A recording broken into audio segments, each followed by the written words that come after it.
Welcome back to Big Ten Football Night on Peacock, presented by Liberty Mutual. Just about to get started here in Champaign, Western Illinois, and the Fighting Illini. Illinois has the advantage of experience in a big way this season. Luke Altmaier is back at quarterback. Gabe Jacas, preseason All-American at outside linebacker. And there is the quarterback, ready for his third season as the starter here at Illinois. Back to school is a very good theme here for Illinois. Returning starters, how about 16? That is the most in the Big Ten Conference. Offense is absolutely loaded with familiar names. The entire offensive line is back from last year. On defense, last year's leaders in these categories, in sacks, in tackles, in interceptions, they are all back to play at least one more time for the Fighting Illini. You can see why the anticipation is so high for Bret Bielema and the Fighting Illini for this 2025 season. For more on the head coach at Illinois, here's the third member of our team, Zora Stevenson. Well, Paul, Coach Bielema was born and raised in the state of Illinois. He grew up rooting for this team. The last time the Fighting Illini were ranked this high, 1990. Paul, both you and Coach were actually on the opposing sideline playing for the Iowa Hawkeyes during that time. Coach told me he remembers how incredible the sold-out crowds were. He said, I always came back here and thought, this place can have some great mojo. More than 20 years later, and that mojo is back. Season tickets are sold out for the first time in 2 decades. Now, sustaining all this momentum is the next challenge, something Illinois has struggled to do. With 16 returning starters and consistency from the coaching staff, the stage is set. Now, it's time to perform. Yeah, it's really amazing how much they have back on the sideline and also on the field. And the home state matters here to Bret Bielema. He's building this with players he found right here in the state of Illinois. Starts year 5 with nearly half of his roster from this state. And on the other sideline, Joe Davis, as we talked about at the top of the show, getting Western Illinois up off the mat and throwing punches again. Led them to 4 wins a year ago, and that was major progress considering the 2 years before they didn't win a single game. Said there's significant nostalgia for him as a Midwest kid, and all the players on his team from Illinois starting in Champaign and going next week to play at Northwestern. Phil, nothing like being back on campus to kick off a season. No, it's great. The energy is great here. The people are still filing in to get in their seats. And you know, Paul, you were talking about Bret Bielema, the head coach. I just got to say this. First time I met him was here a couple days ago. His presence, his personality, and everything just stands out, and it permeates through the football team and who they truly are. Illinois won the toss. They deferred. Western Illinois will receive for the Leathernecks. Kicking off, he had an excellent season last year. David Olano, the junior from Chicagoland, told me yesterday at the facility he's knocking through kickoffs or field goals from 66 yards out right now. And back deep for Western Illinois, Amari Davis. And he is their fastest player. He is their playmaker.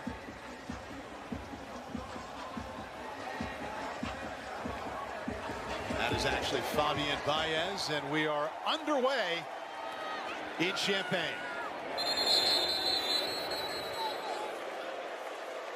So for Western Illinois, this is a program that is used to excellent offense, Phil. They lost their quarterback from last year, their top rusher, and also their top 2 receivers. But Joe Davis is still calling the plays, and he believes in what he's doing. Yeah, he believes in what he does. And, you know, I believe in it too, Paul, because everywhere he has been, he has had an outstanding offense, and the quarterback has always played well.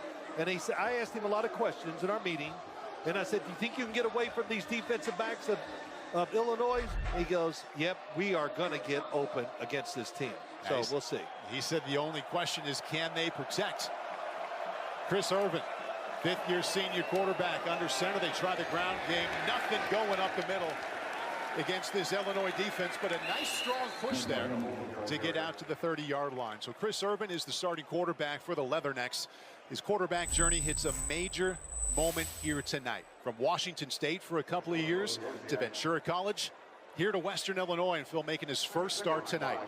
Yep, it's everything all his teammates, the coaches say. Just a good dude, very accurate throwing the football. 2nd down 5. Play action. Irvin's first pass. Quick screen. A little lane here. And Western Illinois starts out with a first down just across the 40-yard line.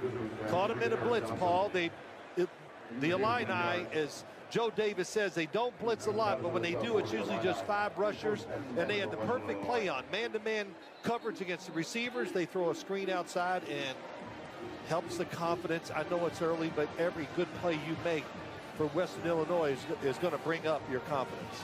Chris Irvin was here at Western Illinois last year, Phil. Was the backup, barely missed out on starting. Found his way to play in 7 games, and now this season is his. Throw again over the middle, drops at the midfield stripe there. And Eric Johnson had a shot at that one, but couldn't bring it in. Illinois' defense, they get more experienced as you move back. A lot of new up front. Some veterans in the middle. All 5 starters back in the back end. For defensive coordinator Aaron Henry, who's in his 3rd season as the coordinator here.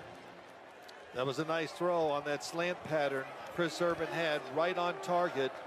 Again, had man-to-man coverage, so there was a chance of a catch and run, but the pass, of course, was dropped.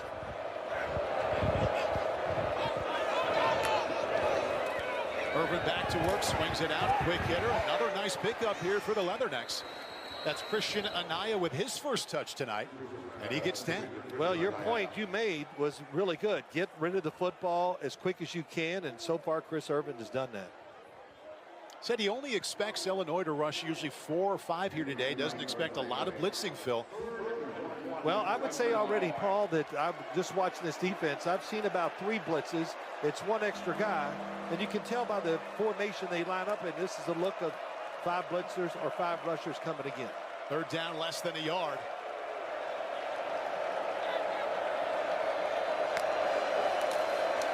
Holman up the middle. Initial resistance, but he got there. Western now inside of Illinois territory. New set of downs. Last season with an ACL. Yeah, many things to talk about when you talk about Western Illinois' offense. And one thing Joe Davis says, we are going to control the tempo of the game. That sounds great. That's what you want to do. But can you do it against a team which I think we all can say is physically better than you? Time out on the field to take a look at what Western Illinois did on offense last year, Phil. They only won 4 games, but the offense wasn't the issue. They were either the best or one of the best in the Ohio Valley last year. Yes, defense was the big issue. They finished last in just about every category in their conference on defense. Offense, it was all up there. And I had a kick listening to you as you were talking to Joe Davis, because you're sitting there going, man, I'd love to play quarterback in college as him as the coach.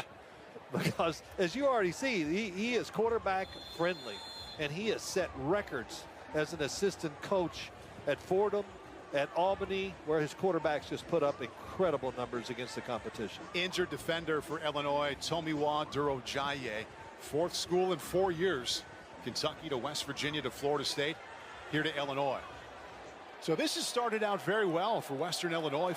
1st and 10 now on the Illinois 48. Holman remains the tailback. They tried this a couple of times. They like what they have. Short gain out of bounds. Damari Davis, his first touch, picks up 3. He's the one they would like to touch the ball a lot. They call him their fastest, most explosive player. Yeah, they do a good job. There's many ways to get receivers into the game, and they've already done that. Western Illinois, short passes, get everybody, get over the nerves, and get confidence too. As you know, your next quarterback, there's nothing like hitting 3 or 4 of your first passes in the game. You go and think, man, this is going to be great. Gives you confidence and you play better. See 2 of the hallmarks for Western so far, Phil. They want to go fast, and we've seen the tempo, and they want to throw a lot. Holman up the middle this time. It's a little across the 45. It'll set up 3rd down and 6. So brand new at the FCS level, this is the first season that they have helmet communication from the sideline to the quarterback. And the one doing that communication on the Western sideline is the head coach, Joe Davis. Said he's just figured it out. Not sure how many times he'll offer tips after he throws the play out there. Said maybe 1 or 2.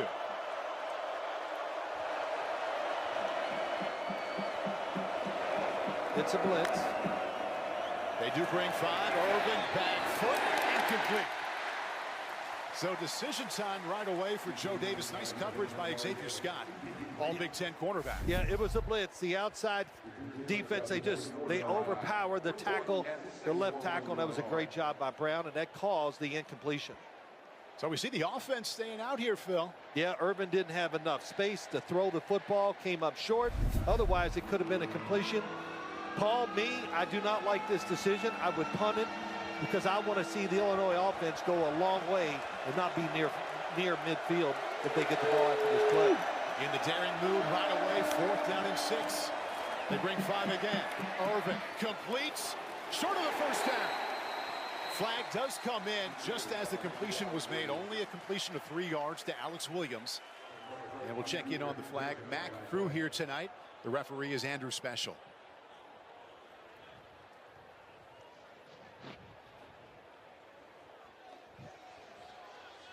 Pass interference. Offense, number 8. Billy's decline. Result of the play is a first down for Illinois. Couple of first downs for Western Illinois right away, and the drive stalls as they fail on 4th down and 6. The experienced, talented Illinois offense led by Luke Altmaier on the field after they made this play on 4th and 6.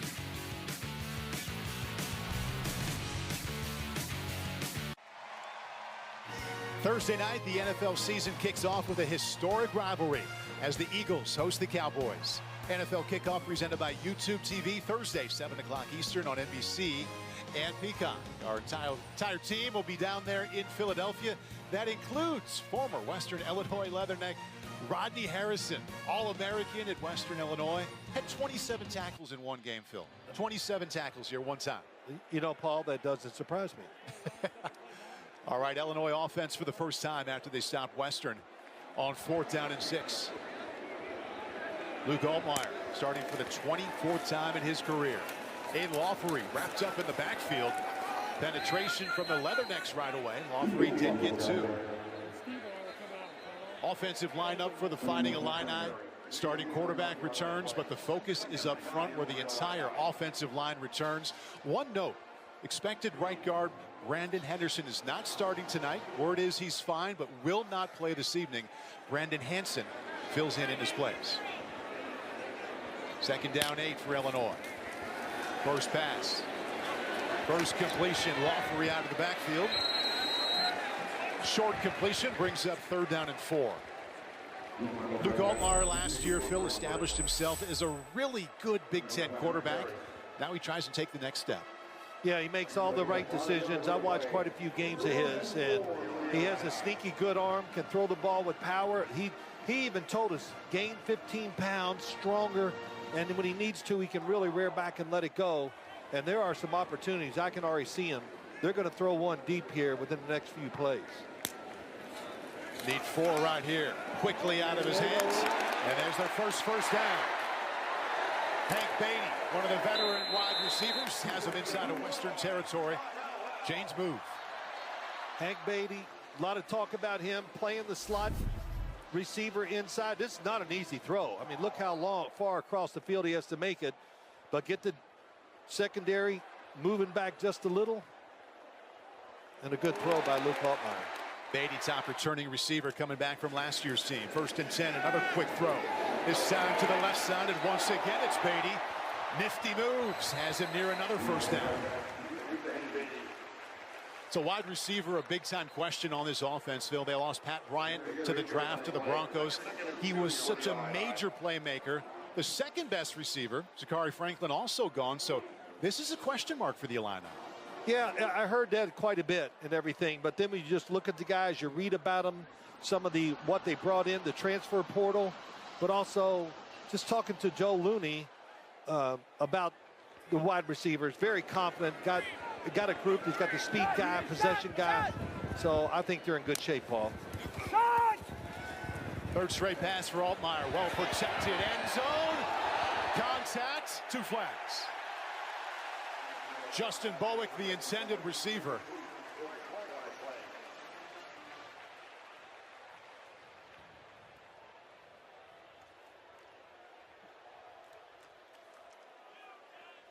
Well, I saw the play, the seam going up. Yeah, I see there's a little grab. Didn't have to do it. The ball was not going to be caught. Pass interference. Defense. Number 0. 15-yard penalty from the previous spot. Automatic. First down. Esteban Guillory guilty of that call. But, Paul, if you're going to play these wide receivers, you talked about it. If you're going to play them one-on-one, then Luke Altmaier is going to throw the football down the field a lot. He was excited to get out here and let it rip. That's 3 straight passes. And the penalty, 2 tight ends in the game now. Sets him up 1st and 10 inside the 15.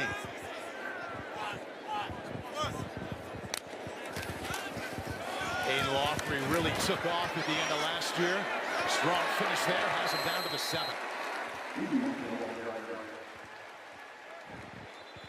On the sidelines, calling the plays for Illinois. So they're already without Brandon Henderson, the right guard, tonight. This is their most experienced offensive lineman. Melvin Priestley, the left tackle. Pardon me, the right tackle. Yeah.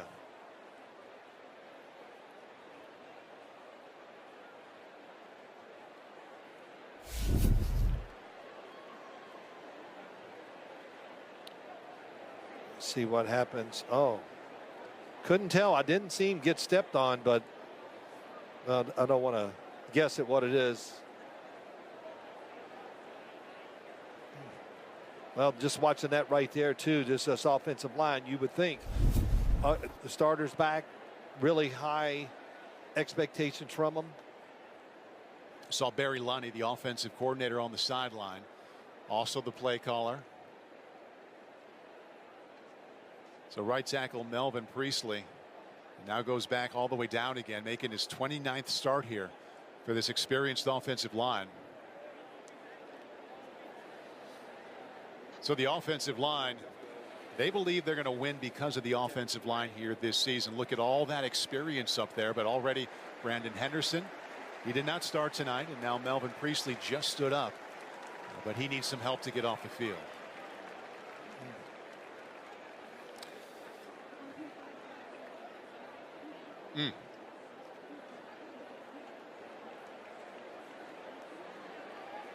From not too far down the road in St. Louis, started his career at Grambling. And coming in to fill in for him at right tackle is Desmond Schuster, 6'5", 335 senior.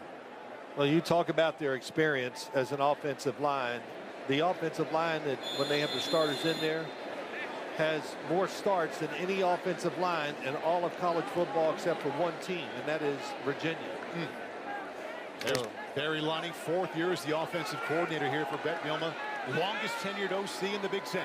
Altmaier on the move. He could keep it and gets down to the 5-yard line.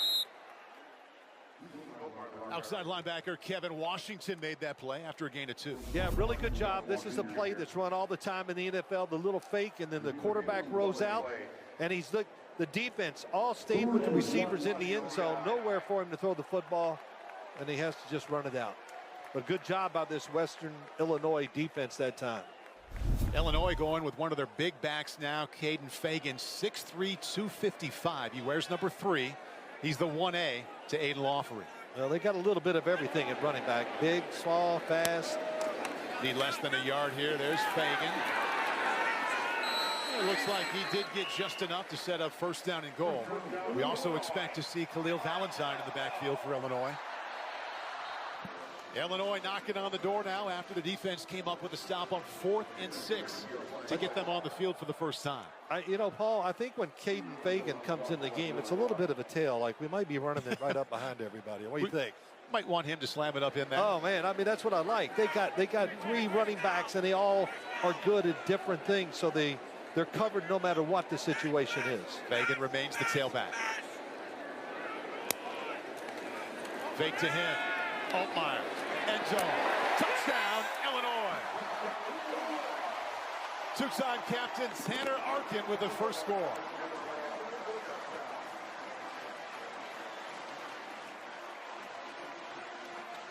Boy, they made that look easy, Phil. Yeah, they did. Like we talked about, got a veteran quarterback who had great success last year and really primed to have a good year here. While the tight end came from the left side, he delayed just a little bit. and then ran across. Watch. Well, he didn't even really delay. Good play, good thought, and a good first drive by Luke Altmaier. David Olano right down the middle. Offensive line made it pretty comfortable in that pocket right there. Right down the field they go, and Altmaier finds his veteran tight end Tanner Arkin for the first Illinois touchdown of the season.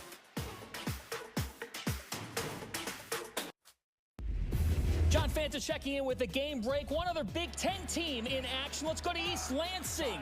It is a year 2 connection, one that they're very hopeful for. Aiden Childs to Nick Marsh, who's coming off his record-setting freshman season. For now, we send it back to Champaign to Paul and Phil. Hey, John, thank you very much. They have high hopes for Aiden Childs. He was promising at times last year, and he's the man there in East Lansing. It looked like it there, that's for sure. You know, as I watch these games, I saw that highlight. You know what I think of? Man, they got great-looking uniforms. I mean, did you have great-looking uniforms you were playing? Black and gold looked pretty good there in Iowa State. Did it? Okay. Yeah. Well, y'all had a lot of money, so you could get good uniforms. Maybe not the case at Morehead State? No, we didn't even have decals on the helmet. Everybody knew who Phil Simms was, though. I don't know about that either, but. All right, touchback here coming up for Western Illinois. Their head coach and play caller is Joe Davis, and he just made a decision to go for it on 4th and 6 that kind of backfired. Yeah, I wasn't happy with it. We said it, and you just gave a short field to a team that, you know, you're trying to find a way to match up with them. Well, one way is to make them go 80, 90 yards instead of, what was the drive, 40, 44? 59 yards. 59, well, it's longer than I thought, but yeah, I just didn't like that. You're the underdog. Make them work for what the points that they want. Being true to the way he talks to us during the week, though, he's confident in his system, believes it'll work. Yeah, no, I understand, and I have great faith. I mean, I love what he does, but it's a different set of players on the other side in this game. Irvin from the backside. Jacas got to him. Illinois pounces on it. Gabe Jacas, the preseason All-American, makes the play. Recovered by the defense. First down. Gabe Jacas, yes. Reading about him, watching practice. Really close. Oh, they'll take a look at that for sure. This is why somewhere in this game, I talked to you, Paul, about this before. Boy, his hand is going forward. He's still got a good grip on the football. Let's bring in Terry McCauley. He is our rules analyst. Terry, good to have you with us. What do you see there? Well, Phil just said what I was going to say. He's got clear control with his hand, ball moving forward. This is an incomplete pass. It was under further review. Yeah, a lot of times, Terry, we can go back and forth and really see either side, but that looks like an incompleted pass. Yeah, it did. It did. So, this big Chris Irvin, you know.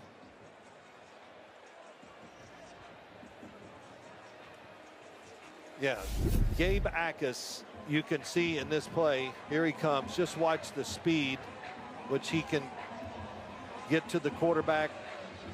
He is their premier rusher, no doubt. And there's just one thing, and I think about all this, just the teams, how they match up. Sooner or later, you got to put a tight end on his side every time, or you got to keep a back end to block one of the free guys like him. Yeah. You know, to give the quarterback more time. You don't need to get everybody out because it looks like they're going to play a lot of man-to-man. So if you send 2 people out, that's fine. We talked to their coaches during the week, and they said, we'll have eyes on Jacas. We'll have a plan for him. Helm be first down, Illinois. Wow. Okay, we stand corrected. Well, Terry, your thoughts there on that call? Paul, that's just an absolutely incorrect replay ruling. You can clearly see the hand move forward as he starts to throw the football. This is absolutely an incomplete pass and a really big mistake by replay. Chris Irvin's arm was going forward there. It was ruled a fumble on the field, and they upheld. So Gabe Jacas, the preseason All-American, makes his first play. Illinois in business. Luke Altmaier got off to a great start. He's 4 out of 4. Gaten Fagan, the tailback. Right up the middle. Nice hole to get him inside the 20-yard line. Picks up 7. You know, too, just that play and everything that's gone on so far for Western Illinois, it kind of takes some energy out of you. Like, hey, we're moving the ball. The opening drive, this feels good. We can hang in there. And here we are 15 minutes later. We're in trouble. And had those early 2 first downs. They were inside Illinois territory. Didn't get it on 4th and 6. Illinois scored a touchdown. And now they have it just inside the 20. Boy, a lot of shifting by the Illinois offense. I love it. Make the defense think. They keep 2 tight ends in there quite a bit. Blitz coming for Western. Quick toss, another completion. Good cutback by Alex Kapka-Jones. 1st and goal inside the 10. Thinking about the Illinois offensive line, Zora, what do you have? Well, Melvin Priestley, we all saw him be helped off the field. He couldn't put much weight on that left leg. He was evaluated by team trainers and immediately came out of the tent, went to the unit, and was harping about communication. He said, "You guys got to talk to me." And now, Zora, we have an injured player for Western Illinois. Inside of 6 minutes left in the first quarter in Champaign. Illinois enjoying a 7-0 lead.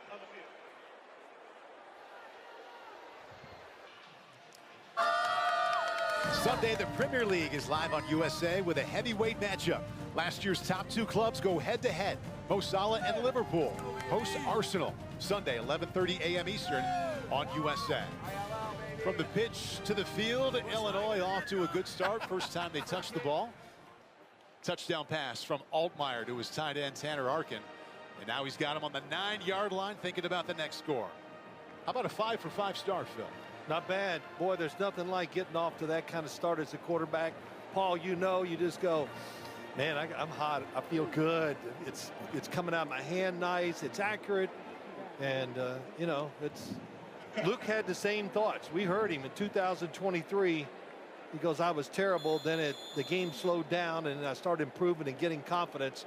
And, of course, right now he's playing with great confidence. So Justin Richardson, the injured corner, just before the break on the sideline now for Western Illinois. The big back, Caden Fagan, behind Altmaier.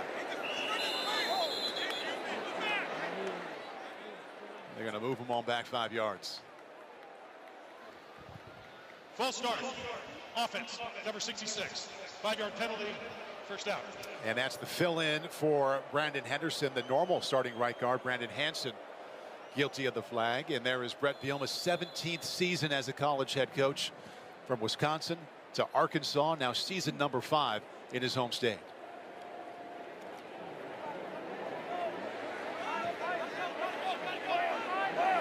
They made the challenge a little bit harder here, -5 yards.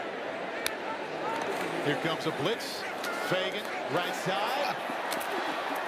Positive pickup there down near the 5-yard line. It was a blitz by the Western Illinois defense, and they had the right play. Really good run by Fagan. It's supposed to go inside. He sees it's not there. Watch him. Supposed to go in here, and he breaks it out. Big guy can get outside the tackles every now and then. Yeah. Luke Altmaier telling us yesterday that the versatility and the range of the body types in the backs are one of the many strengths here for the Fighting Illini. Second down goal. Operating under center. Fagan. Western Illinois, nice job. A strong finish, but they stood him up there. Keyshawn Harrington McKinney, defensive tackle. Well, they just lined up and said, we're going to run the ball here. I mean, that was evident with, I think there were 3 tight ends in there that time. So you got your big running back in there, so you're on defense. You play run all the way. Pretty good job by the defense, stopping him just for a couple yards. Right about the same spot. Last time they had the ball, they leaned on a play action. Tight end dragging called by Barry Lunny, offensive coordinator. A couple of tight ends in the game once again on 3rd and goal.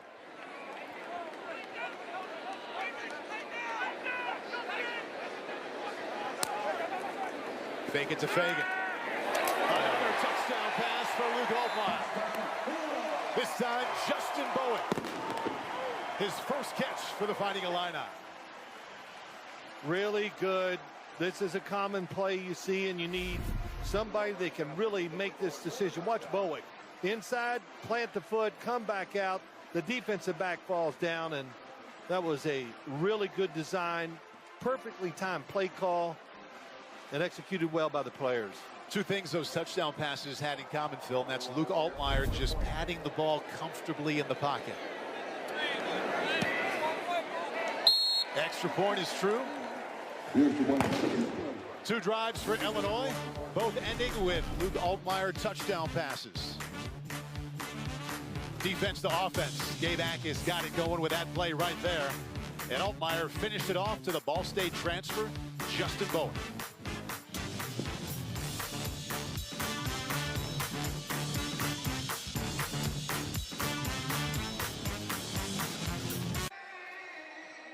Illinois defensive coordinator Aaron Henry has to feel good about this start. Two touchdowns for the Illinois offense, set up first, Phil, by his defense stopping them on 4th and 6, then creating a fumble deep inside their own territory. Yeah, that was a gift, the fumble, but they still got there. And what he's doing, I see in the game, he's really mixing it up. A lot of different defensive fronts, moving people around. That makes it tough on Western Illinois. And Aaron, let me just tell you, this is the greatest hugger I've ever been around right here.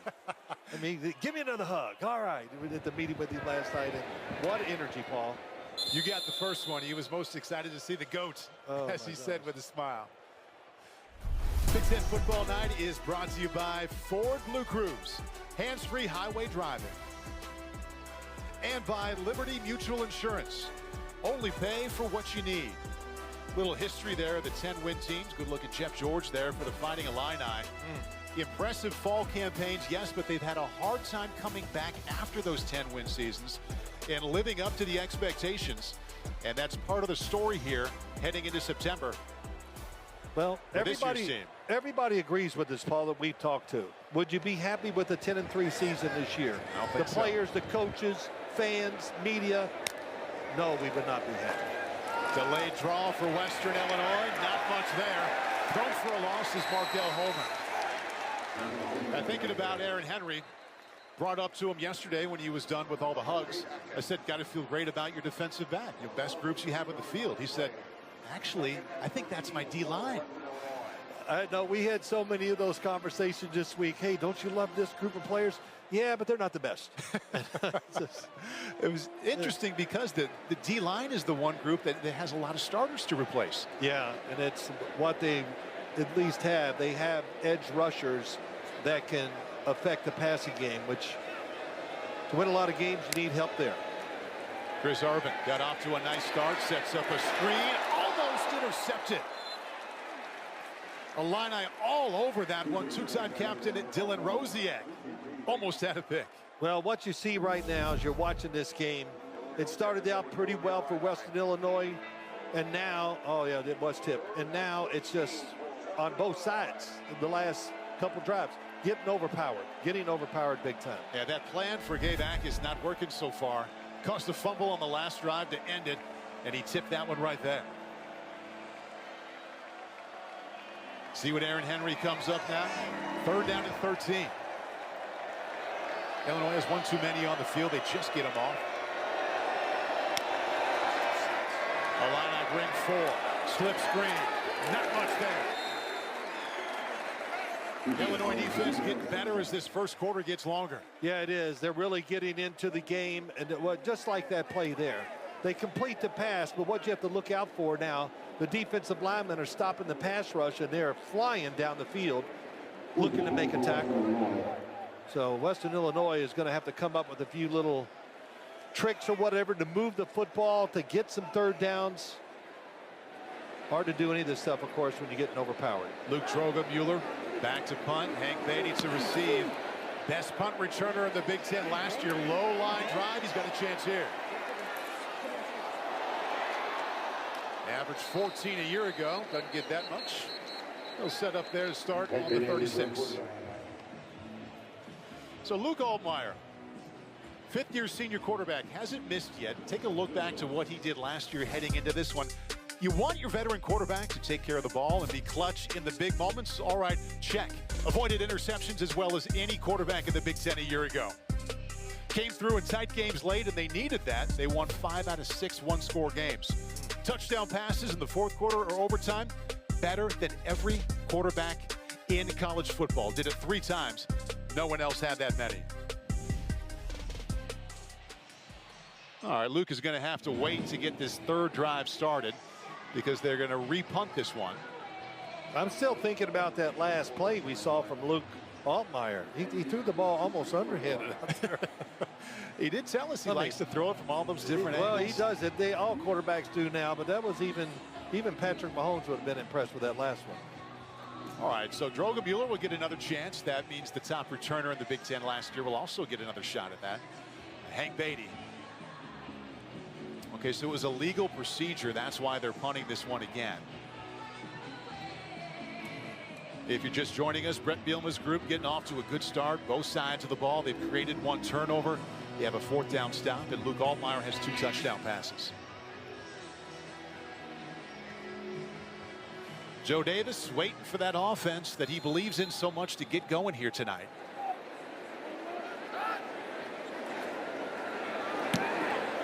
End over end punt. Beatty will just let that one drop, and this will be a nice start for the Illini out near midfield.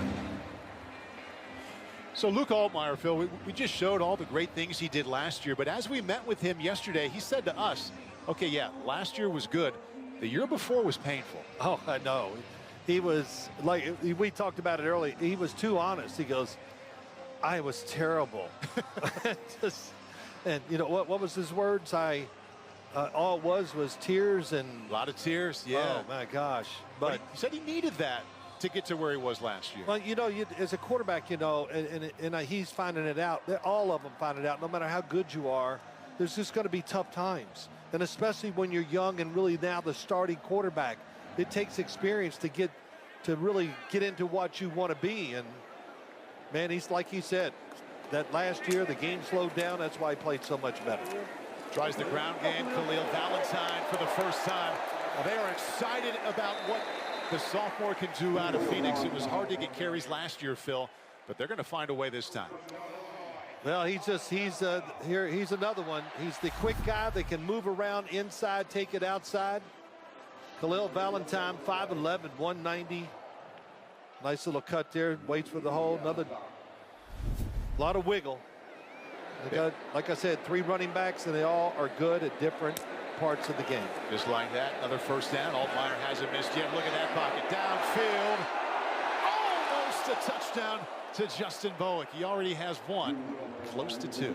Great design play. They had a receiver coming across the field on a deep crosser. Looks like he might be open, but no, the corner falls off. So watch what happens. Well, we're not going to be able to see it here. He gets by because they're all chasing the deep crosser. Altmaier disappointed. He feels like he missed that one. Well, he did the right thing. He threw it high and soft and just misjudged how far to lead the receiver. 2nd and 10. Delayed draw. Valentine tries the outside. Good choice out near another first down, about 3 yards short. Washington, the middle linebacker, with a stop. You know, thinking about Altmaier and the fact that he struggled 2 years ago, Phil, he was so honest with us. He said, I was playing not to make mistakes. Terrible way to play. Right? It really is. It's you know, and I know. You know, sooner or later, if he's playing like that, and the coach is going to understand it. They got to tell him, come on, be more aggressive with your decision making and your throws. They're down in 3. Change tailbacks. Lawfully back in.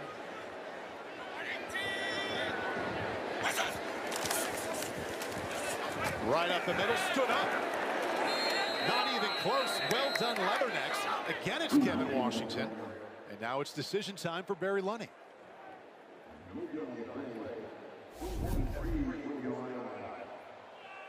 Don't see any movement on the Illinois sideline for the special teams. No, watch the man in the middle here.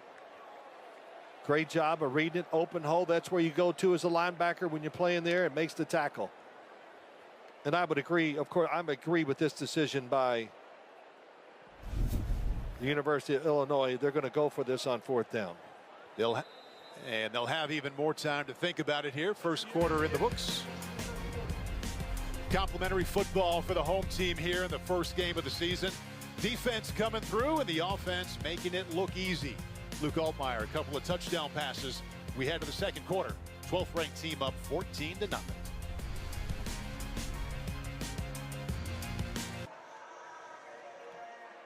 Gorgeous evening here in Champaign to kick off what they expect to be an excellent season. Head to the second quarter, Illinois up 14-0. Welcome to the broadcast booth. Paul Burmeister, Phil Simms, Zora Stevenson with us on the field. Hey, Western got off to a great start. They were moving the ball inside of Illinois territory. It's been all Illinois since that drive ended. Yeah, it has. And, you know, listen, Illinois is the better team. But Western Illinois, they had a chance to get a little momentum and kind of stretch the game out. That's what you want. It didn't work. They're not doing well on third down. They can't get Illinois off on third downs off their offense. So it's been tough, but now you got a chance to regroup. Yep. Second quarter coming around, talk to the guys and the coaches. Just go ahead and take a lot of chances if you have to. You say they can't get them off the field on third down. Well, Phil, now they're going to have a chance to get them off the field on fourth down. Return the favor a little bit. The fans like what they saw on 4th and 6 earlier when the Illinois defense turned them over on downs. And let's see if Illinois still plans to go for this. Yep, the offense comes back out. 4th down and 3. They've had the ball twice. Both ended with touchdowns. Well, you go for it on 4th and 3 here because of who you're playing, but also the fact that you got an offensive line that's been celebrated all offseason. Couple of tight ends in the game. Lawfrey is the tailback. Altmaier wants to pass. Second option, not there. First down via the legs. Possibly a late hit, no flag after a gain of 7, and the drive continues. Wow. Well, first off, good job by Western Illinois. They covered the receivers down the field. Look at the protection, and he's got all day, and then he sees his space and got to get down quicker. Go feet first, not head first when you're going down. Buju Amua, Tui Savura got in there a little bit late. Altmaier felt that one. Yeah, I'm sure Bret Bielema, the head coach, might have a word to tell him when he comes to the sideline. Previous play is under review for potential targeting. Okay, yeah, that did look like a late hit. Terry McCauley is with us, and Terry, you'll watch it along with us. Your initial thoughts on what you saw there? So he's on the ground when he gets hit. So he is a defenseless player, and he gets head and neck protection. The defender clearly leads with his head, which is the indicator. Now they have to determine, is this forcible contact to the head and neck area? I believe it is. You know, we've seen over the last year or so they've tightened it up. They may not believe it is, but I believe this is forcible contact, head neck area to a defenseless player, and targeting foul. Yeah, we dropped that head right there. That's the indication you're looking for, right, Terry? It is, and the crown could be involved. They don't really need to go there on this one because he's defenseless, and it's clearly contact the head neck area. Well, if my opinion counts, I agree. Even when I saw it live, I said, uh-oh, that. And I was watching this today just talking about this exact situation. Helmet to helmet. After further review, there is no targeting on the play. Okay, we're 0 for 2. Terry. Well, like I said, they have tightened up how much force they're allowing players to get hit in the head with. So this doesn't surprise me, but you know, I wouldn't want to be hit in the head that forcibly myself. That looks pretty forcible to me. Terry, I thought, that was a call that I thought last year would have been made for targeting. About mid-season, I think we saw a pretty big change in the way they were evaluated. I mean, we go to the Texas-Arizona playoff game on obvious targeting. That wasn't called. So, like I said, this doesn't surprise me from what I'm seeing. All right, Terry, thank you. Don't go too far away. First down and 10. Lawfrey. I thought he had a seam there with the cutback. Nice job of shutting it down to keep him on the 25 and a gain of 2.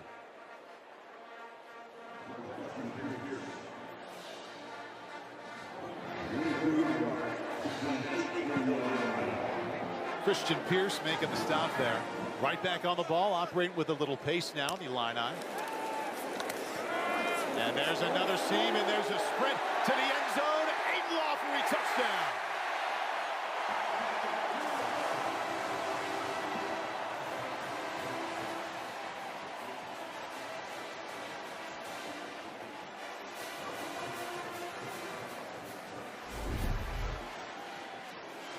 This is just a good cut to the outside, nothing inside.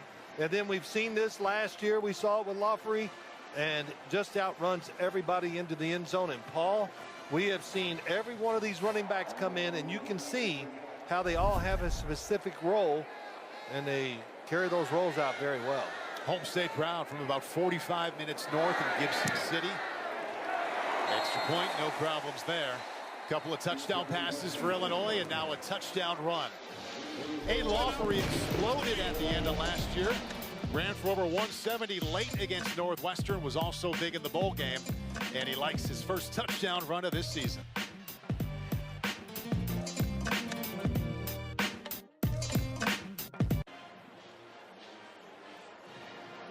Three for three is not bad. It's actually really good for the number 12 Fighting Illini.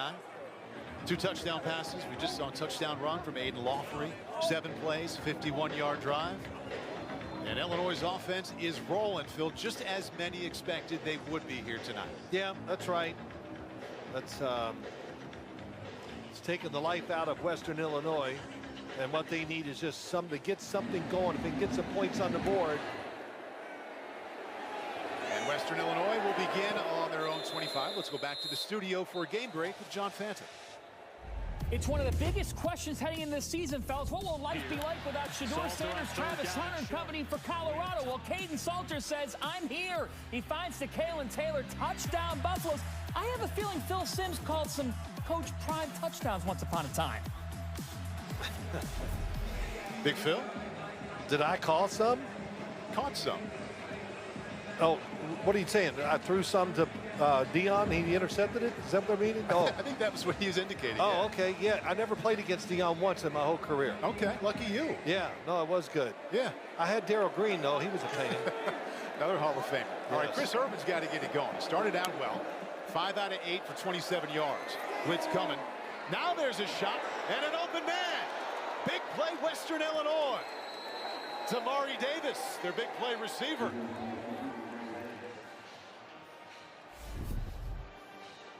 He's on the outside, Davis. Just going to make a little move, gets down the field. Oh, it was terrible writing. But nice throw by Irvin. Under pressure. Didn't have a lot of space to throw it, but got it to him for a big game. Operating quickly. Another sideline shot. This one incomplete to bring up 2nd down 10. So with that 37-yard gain, get more yards than they did in their last 2 drives total. Chris Irvin, interesting journey for him. Grew up in small-town Idaho, went 90 minutes away in college to walk on at Washington State, was there for 2 years, Phil, and then told us this week, I was looking around the quarterback room, 6 or 7 other guys. I didn't see any path to the playing field. Yeah, that's right. But go ahead. What else? He went out and threw some footballs one day with all of them.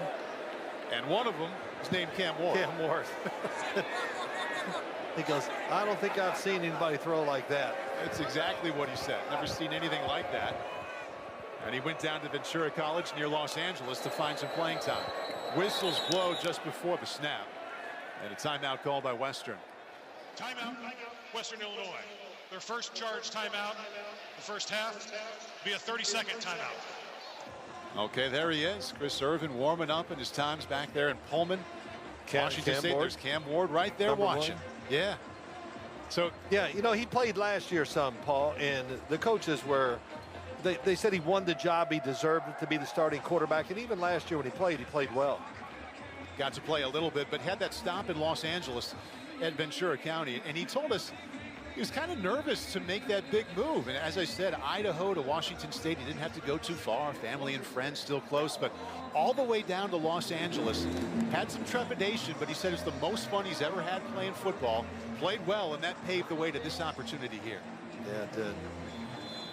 And as Joe Davis, the head coach, says, he's just a good guy. Everybody in the team likes him. He made a point to say to me, you know, I'm a good runner too. And of course, I believe you. He'll likely need that skill here sometime soon. Around the left side. Illinois ready for that one. Markel Holman could not turn the edge. You know, go back to Chris Irvin. There was one other story he told I thought was pretty funny. I guess it's when he's at Washington State. And this guy came into the game for the other team. His name was Jackson Dart. And he just shredded us. And I said, yeah, that's the reason why they're in the pros. He saw Caleb Williams come through, Bo Nix when he was there. Oh, my God. He said Jackson's art for SC was the most impressive one. They need a little something here. Down 21 points. Illinois' offense has it going. So they got to pick it up themselves. 3rd down 11. Nice pocket. There's the legs. And he got a little backfill, got about half of it. And 4th down and medium coming up. Joe Barna, sophomore outside linebacker, tracked him down. Well, you know, the defensive coordinator for the Illini did a good job, a 3-man rush. So that's why Chris Irvin could not find anybody open. Did a good job running, puts them in a good situation here. And yes, you go for this one on 4th down. Well, they failed on 4th and 6 on their first drive. Well, they're actually going to line up and kick a field goal here. And it'll be from 51 yards out. Antonio Chata. Nice season last year, made 15 out of 19. His long was 50. And this is from 51. 10 men on the field. They had to call a timeout. Western Illinois, their second charge timeout of the half will be a 30-second timeout. The look on the face of Joe Davis said it all. A little surprised they're not going for it here down 21. Yeah, me too. I think it's just this thought here. They just want to get on the board and get some points. There is something to that. It just makes you feel a little better that we got some points against this defense. But you might be, Paul, they might be changing right now. I had some time to rethink it. And a lot of movement there on that sideline right now. You know, Joe Davis right in the middle of all of it. There we go. They hurt us. See what Chris Irvin has. He started out with a 37-yard completion on this drive, by far their best play of the night. Well, he must have a special play for this. Does not look like a blitz. That helps. Got to get to the 29. Now here comes the blitz. Yep, it was. Sideline again. Threw it about 3 yards out of bounds. Second time tonight, they'll turn it over on downs. Yep. Tight coverage from Xavier Scott. One of the few times they picked it up, and Chris Irvin had plenty of time to throw the football. Just give your guy a chance. Throw a jump ball. Bret Bielema excited about season number 5 as the head coach here for the University of Illinois. He has had an incredible list of mentors along the way as both a player and assistant. Played for Hall of Famer, the late, great Hayden Fry. Also coached for Kirk Ferentz there. Coached linebackers there at Iowa. And he was just getting started learning from Hall of Famers. Spent time with Bill Snyder as his co-defensive coordinator. Defensive coordinator for Barry Alvarez before taking over for him. And in between Arkansas and Illinois, spent 2 seasons on the sideline with Bill Belichick. Phil, let's get back to who he worked for in college. Legends who took over programs who've been down for a long time. They resurrected those programs and sustained that success. I think that's part of the reason he is attracted to this challenge here. He sees the same kind of thing. Altmaier, he's been hot so far. Another good pocket. Surveys, and that time just throws it away. Well, I think one thing about Bret Bielema, lots of things I loved about talking to him about football, how he handles the players and all that.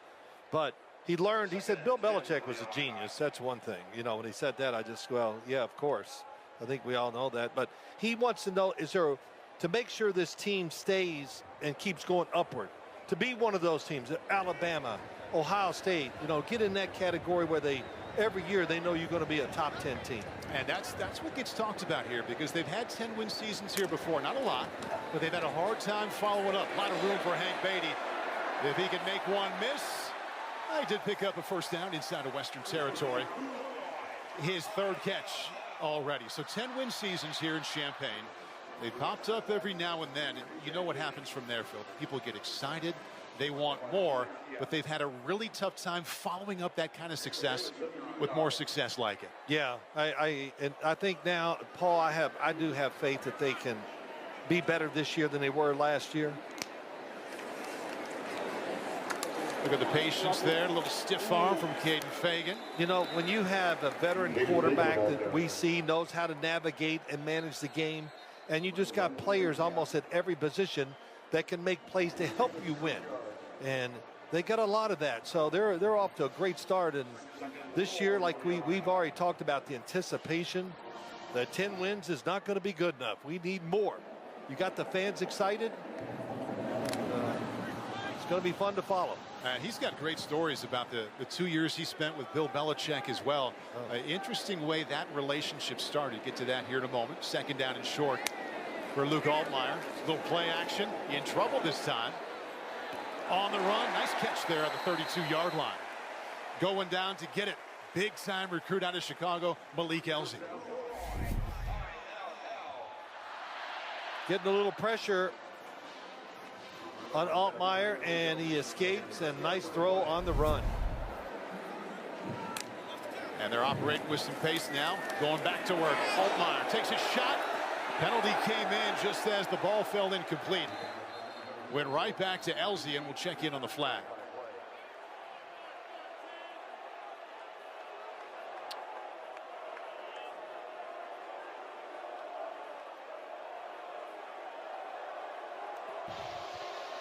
Personal foul, face mask, defense, number 0. 15-yard penalty from the previous spot. Automatic, first down.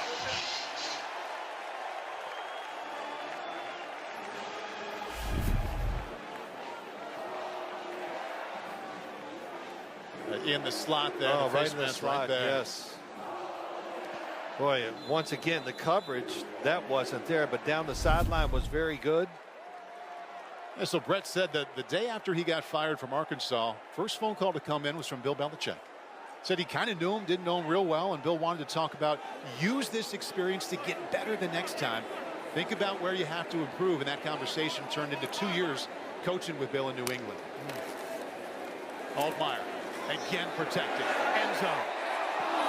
We're turning around and almost coming up with that with Hudson Clement. He was the #1 receiver for West Virginia last year. You can see that Altmaier wants that one back. Yeah, pretty good coverage. They're taking a great throw to get that touchdown, but go back to coach. Well, let's watch this play first. Nice little stutter go. Oh boy, getting held. Right there, you got to throw a line drive right at the back of the helmet of the defender, like a back shoulder. Gives you a much better chance to catch. But Bret Bielema said to, or Bill Belichick said to Coach Bielema, what did you do wrong? Learn from that. Think about what you did wrong when you were the head coach. Fagan up front. Nice job of staying on his feet. And he gets inside the 15-yard line. Paul, you're right, though. Boy, he's been around a lot of great coaches, and there's nothing, of course, when you're around these guys, Bill Snyder and all the ones you talked about, you take certain things from them that you'll use the rest of your coaching career. And as far as that question he asked Bret, how can you be better next time? What did you do wrong? We asked him, okay, you thought about it. What'd you come up with? He said he's much more big picture now. Sees down the road much better than he did in his early stints in Madison and Fayetteville. 3rd down and 6 right now. Altmaier. What about the third option? Maybe he'll keep it or get sacked. Held on a little too long and is thrown for a loss. Lost 4 yards. Payne Miller and Kevin Washington in to make the play. Pass protection has been outstanding for Luke Altmaier, but the thing is, great job down the field, passing receivers off, keeping the coverage, nobody open, he runs, and once again he takes a hit that I'm sure the coaches are not happy about. David Alano from 35 yards out, did miss inside of 40 yards last year.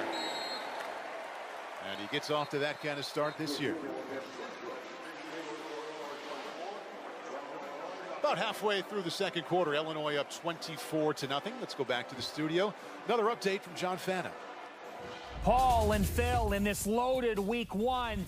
This is a showdown that means a lot for these two programs. We're trying to get on the rise in their respective leagues. Jackson Arnold, he's arrived to Auburn, and what an arrival this is. Tigers take the lead in Waco.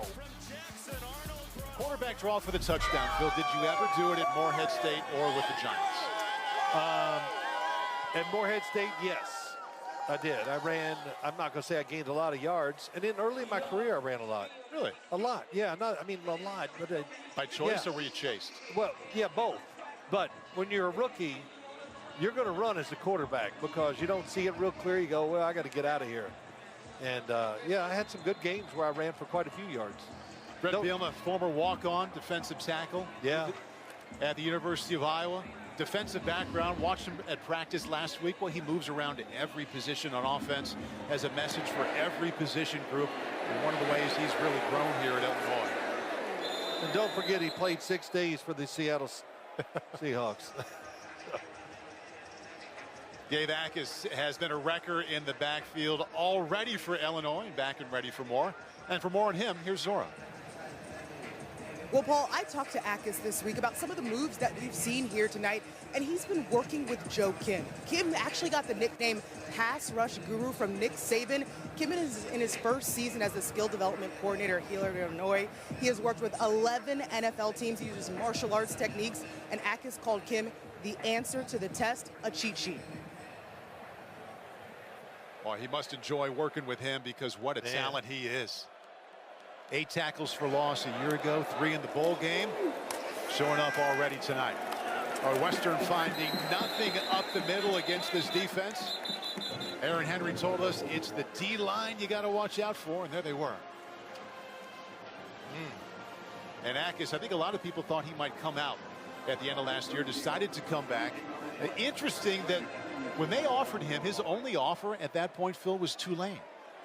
And after Illinois offered him, a lot of schools came in, and they eventually had to beat Tennessee to get him.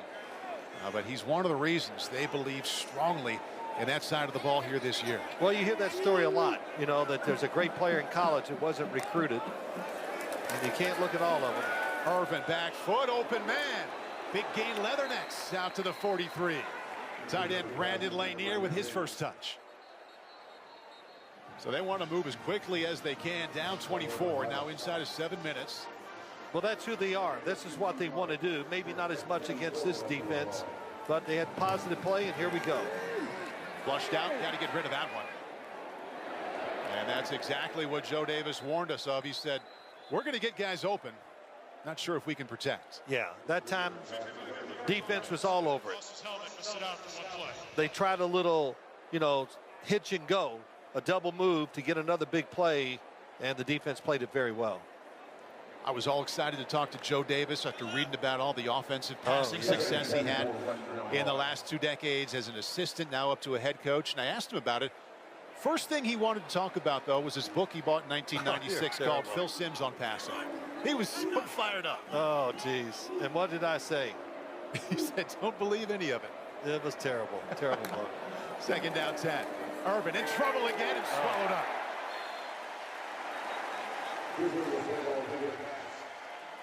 Yeah. How about some more, Gabe Jacas? Yeah, this man, he's all over it. And see what happens on the outside. Oh, the offensive tackle lowers his head. That just makes it easier to go around.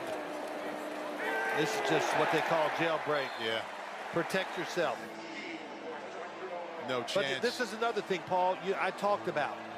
And I know they're outmanned, but you see Gabe Jacas over there.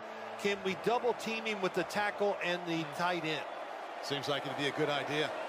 Can pin his ears back and come again on 3rd and long. Irvin. Incomplete. Struggles continue for the Leathernecks. Had a guy wide open, couldn't hit it, was moving. That time they did. They double-teamed Gabe Jacas. Looking to the outside. This is what you do. Here's the tight end. Got the tackle. He's fighting it, but gave the quarterback some time to throw at least. A good tip to try 2 on him. Western Illinois now just 1 out of 5 on 3rd down. Hank Beatty right up the middle. Not a bad effort out to the 38-yard line. Illinois will have at least one more chance to add to that lead. Right now it's 24-0 on Western. There's There is one reason on offense to tap the brakes a little bit on the Illinois excitement, and that's what they lost at wide receiver. Pat Bryant was fantastic. Difference maker. He's now in the NFL with the Broncos. Zachary Franklin was also good. Phil, that's the majority of their wide receiver production out the door. I don't want to say it's a tryout, these first couple 3 games, but they are waiting and wanting for wide receivers to emerge to fill those gaps. Yeah, and what they're doing, fill in the gaps. But where are you going to be the strong side receiver where you're a route runner and all that, and you get passes, play actions your way, or you want to be the single side where you're the most explosive wide receiver and you get plays down the field. Well, we heard a lot about the speed and the quicks. Khalil Valentine showed up right there to get 9. Yeah, but their top 2 wide receivers coming back, the most experienced, Colin Dixon, number 17 right there. You walk around practice, a number of people will tell you he is their best wide receiver. Quiet so far. One of the newcomers, Justin Bowick, right there. Yeah, he's played well, had a couple instances tonight, so that's great. Hudson Clement, West Virginia's top receiver last year. So there's a lot of talent vying for that spot. Bad snap. Altmaier, penalty comes in. Nice play there by Altmaier, finding Valentine, and a good cut. Wrapped up before he got to the 40. Would be a gain of 11. And we'll see about the flag. That was really good movement by Luke Altmaier there in the pocket, getting out, and a good throw on the run. Offense, number 64. 10-yard penalty for the previous spot. Second down. Well, that's your man. Josh Kreutz, the captain center. Yep, just watch him real quick right there. Got his hands on the, oh no. No, there was nothing. It almost looked like the defensive lineman just said, I'm going down. He still bounced the shotgun snap, but. All right, inside of 5 minutes now. Altmaier showing off a little bit of what he wants to show more of this year, and the fact that he thinks he can move well and throw it on the run. Oh, I'm convinced of that already. His movement has been very good. I don't care about the competition. We saw it last year. Punt. Look at that indeed. Downfield, wide open, man. Hey, Beatty. Inside the 5. Protection set him up for a big play. Altmaier to Beatty. Well, first off, look at the protection, how long this takes. And then that little feint he has, and this time he does not miss the deep throw down the field. Oh, the double move. Got him. Man, that is such a good route when you make a move against the safety. The safety thinks you're going across the field, turns it up, wide open, great route, good throw. Talking about the wide receivers for Illinois, Beatty's easily the best one yet. 4 catches for 101 yards. First and goal from inside the 5. Altmaier. Touch pass. Little too much. Oh, and a late flag. Wanted Justin Bowick, and maybe he was held.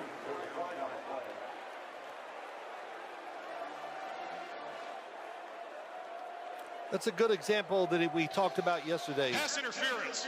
Offense, number 0. Oh. 15-yard penalty for the previous spot. First down. Against Bowick.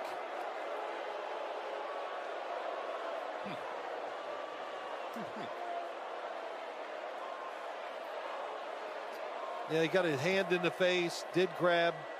Terry McCauley come back in here. Do you see offensive interference there? There's a little bit of a push. He does not create clear separation that would be enough for offensive pass interference. Justin Bowick played only 4 games last year at Ball State. Bret Bielema excited about what he can do this year. So now the challenge gets greater back near the 20-yard line.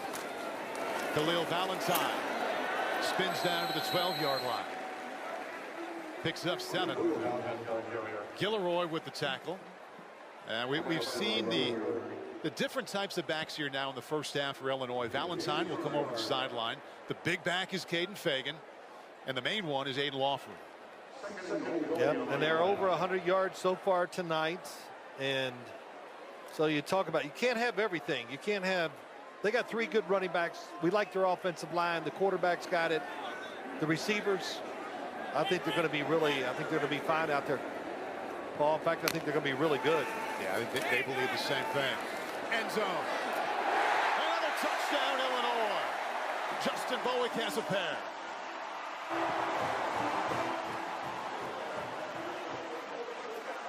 Well, you know the coaches were very high on him.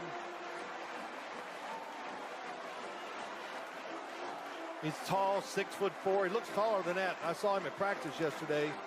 Looked every bit of 6'5" or 6", but that's a great thing to have, and a route to call in the back of the end zone to a tall receiver, and an excellent throw by Altmaier. Boy, Altmaier talked to us about Justin Bowick, and he said he's not quite there yet, but you could tell he loved his potential. Extra point right down the middle. Altmaier said he can be really dangerous. Barry Lunny came in, and what he said? He said this guy's already dangerous.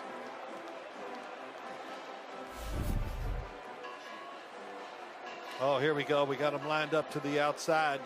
Number 8, or 0, I mean. Little move to the back of the end zone, and it was well designed. The safety is taking the other receiver who came inside, hesitates. Good throw, good catch. And the head coach on the other sideline has seen that before. Joe Davis was the offensive coordinator at Eastern Illinois before he came to Western as the head coach, and he had Justin Bowick with him there. Now, he's probably not surprised, and you know that Luke Altmaier loves these wide receivers stepping up. And Joe Davis does not like it this time that Bowick made it to the end zone. I do like so far, and I'm asking you too, Paul, just the array of plays that we're seeing from this Illinois offense. And it's just got everything. They got extra blockers sometimes they need it. They're moving the receivers all around. Leathernecks once again will begin on the 25-yard line. And while Altmaier rests, he has 3 incompletions and 3 touchdown passes so far. A little altercation there just past the 20-yard line. Well,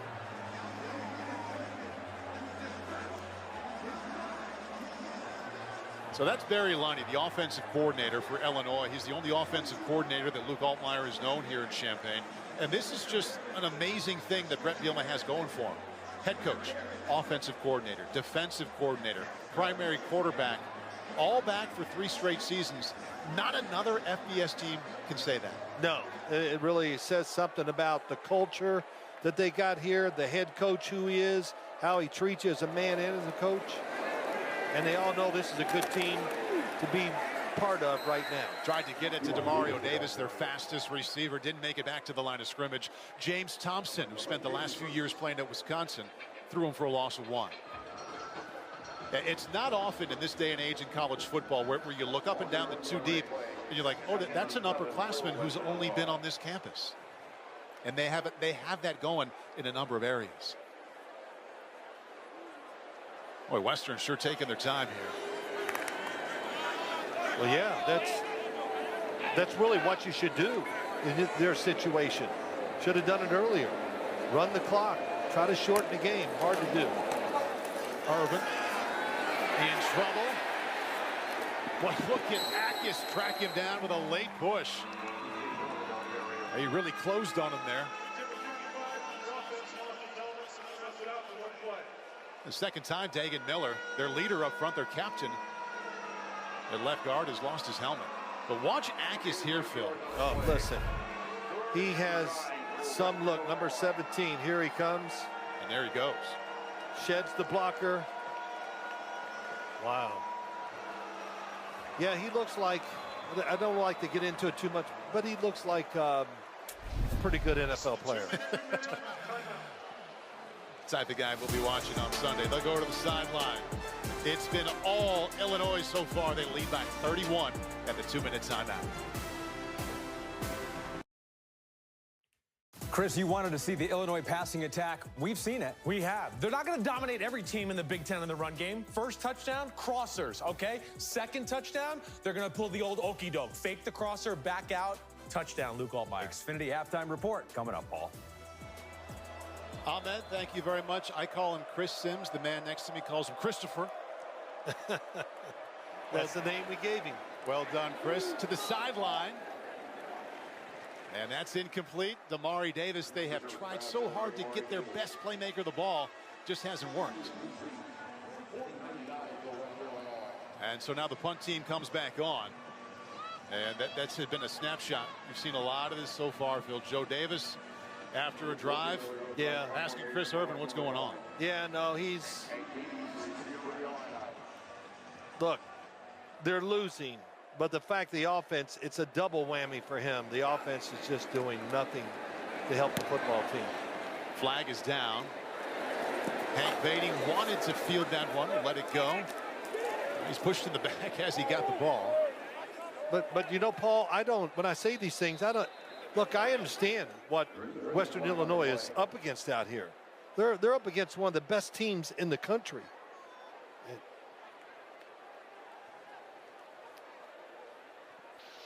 Illegal formation, offense, 5 men in the backfield.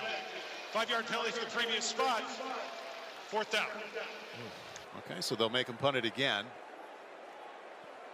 And we'll do it all over. And it's back to the drawing board. Joe Davis and Chris Irvin, they just haven't got it clicking. Had those 2 early right away first downs. Got inside of Illinois territory. They went for it on 4th and 6 on that drive. Didn't get it. And Illinois and Luke Altmaier, they have just had their way with Western ever since. They've had the ball 5 times. They've had 5 scoring drives. Yeah, you know, Christopher was in the studio. What he showed was really, that was an important thing, I think. You know, crossing the receivers, and then what do? The next time you change it, fake the cross, break it back out, open for the touchdown. Beatty got a shot to bring one back. Goes down at the 43. Let's take a look at our upcoming schedule presented by Liberty Mutual. Tomorrow night, it's New Mexico taking on number 14 Michigan. 7:30 p.m. Eastern. Big Ten College Countdown will begin at 7 p.m. only on NBC and Peacock. Had the early game last year at the Big House.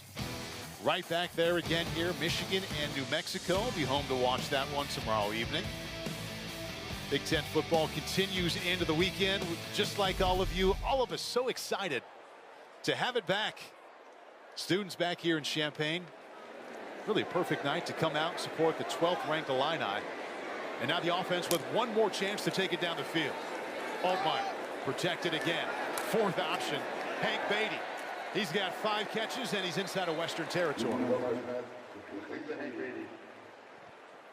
Well, this offensive line, so talked about how good they are, everything like that, the pass protection.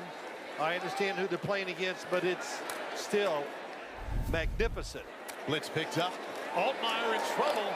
And this time he goes down. Picked up the blitzer to his left, but the defenders to his right got him. David Dunston, the first one there. Defensive coordinator Landon Fox, first season running the defense for Western. Illinois, their first charge timeout of the half.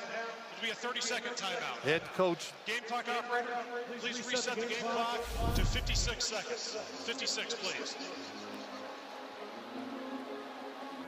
Yeah, Landon Fox spent the last 5 years defensive coordinator at Valparaiso. Had the blitz, made Altmaier get out of the pocket, and then he's chased down, but good defensive call. You said it, Paul. Landon Fox, he goes, look, I'm going to be a great assistant because I was a head coach last year. So it was interesting to hear, and he was pretty fired up about his defense.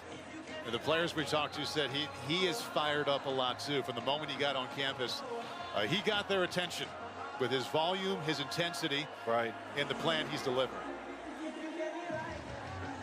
Defensive coordinator at Dayton to the head coach at Valpo, and now first season running the show here defensively. Work cut out for him tonight, down 31.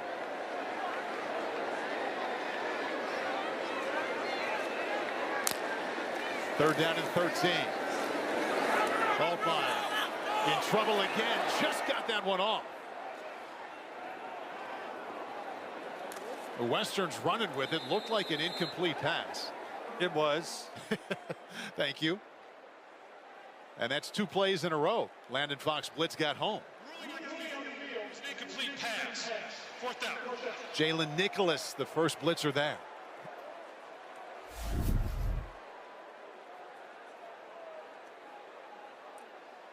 Let's see what they do. All wrap around.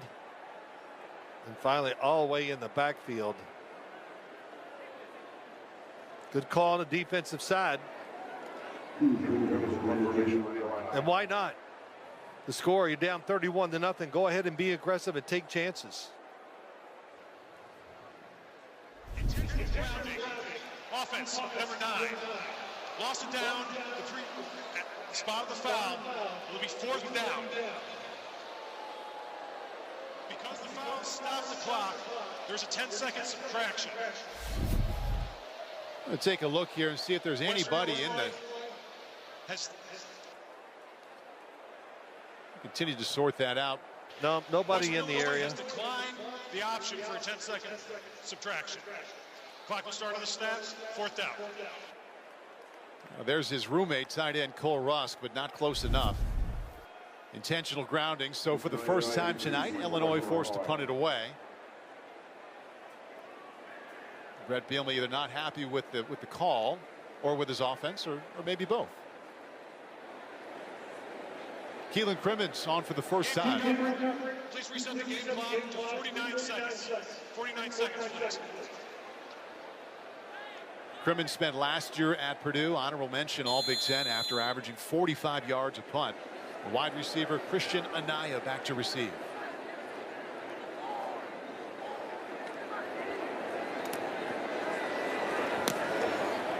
And not the best from Crimmins. High end over end. Fair catch on the 40-yard line with 49 seconds left.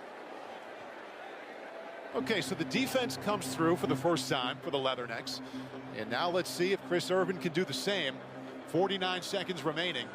And Luke Altmaier, Barry Lunny huddle up on the offensive side. Try to figure out what just happened. Well, they have one timeout, right, left here in the first half. They got good field position. And I'm sure they're looking at this and where they are in this field and the score of the game. Reset the game clock to 44 seconds. 44, please. Yeah.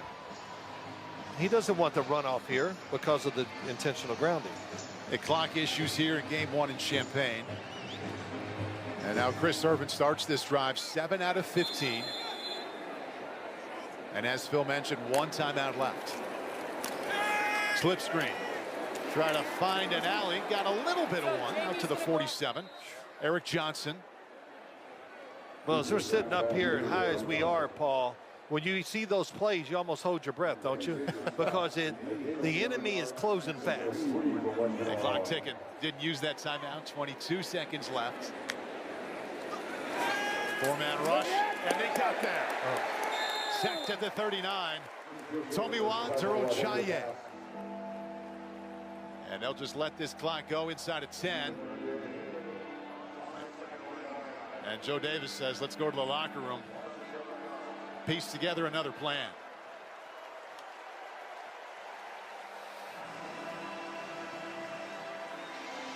Gabe Jacas had a big first half, unblockable.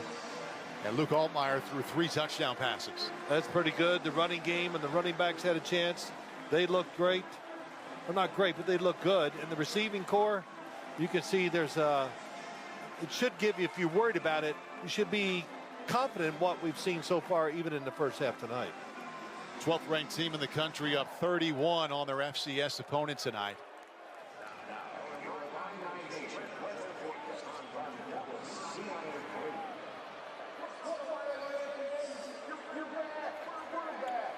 Well, the marching band's coming on the field here in a few minutes, Paul, and they were absolutely spectacular before the game. You pointed that out. Yes. Man, it was great. You know, it's... Okay, Bret Bielema making his way to Zora Stevenson. Zora, take it away. Coach, what are your impressions of your team so far? Well, did a lot of good things. That end of half was obviously not what we're looking for. Quarterback's got to get rid of the ball, so a lot of things we can improve there. I like the way we came out. Now we just got to go in and make our adjustments, play the second half. I saw a moment after the Aiden Lafferty touchdown early in the second quarter. You went right to the O-line and kind of lit them up. What did you want them to clean up? We had a guy go the wrong direction. We got a right guard that's trying to find a way not to be out there. So obviously we got to do a little bit of that. But anytime we go, everybody's going one direction, one guy goes the other, we got problems. Thanks, Coach. Yep. This first half recap is brought to you by Geico.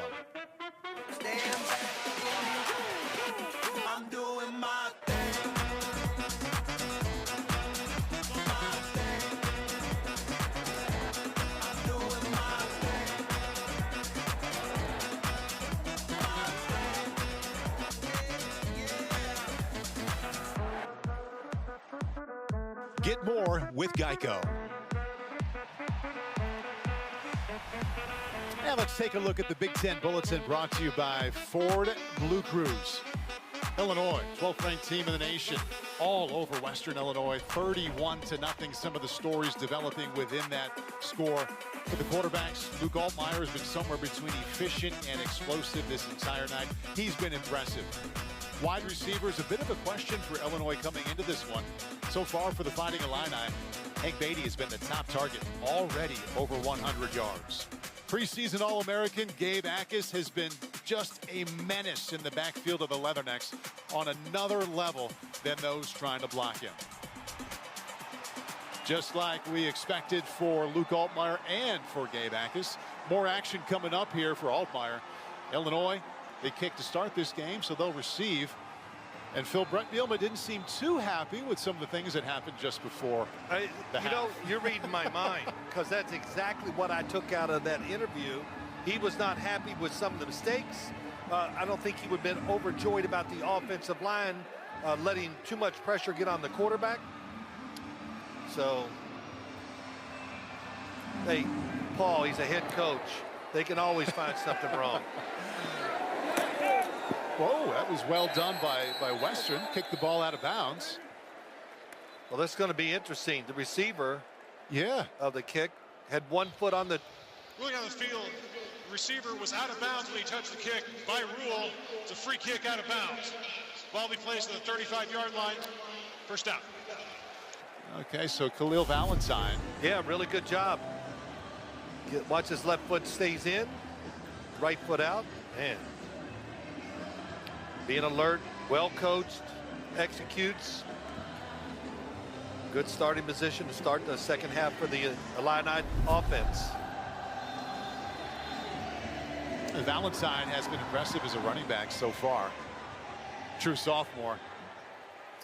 Okay, Joe Davis was not happy, as the score would indicate, that entire first half. We'll see what his defense can do to get started. Altmaier starts this second half 11 out of 15. 3 touchdown tosses as well. And Lawfrey drilled in the backfield from the front and the back. Thrown for a loss to start. Thinking about Western Illinois and their mindset. Here's Zora. Well, Paul, Coach Davis knew this was going to be a tough matchup, but he still came into this game with some controllables for his team. One of those was execution, and he just didn't see it, especially offensively in the first half. He talked about missing protection, missing open players. He said in the second half, we have to find a way to run our system. Zora, your message says a lot, and Phil, watching Joe Davis's body language said a lot too. Beat the blitz quickly to the sideline. Malik Elzy, nice job. He was the top recruit out of the city of Chicago 2 years ago, and they're waiting for him to take off. He got 15 there.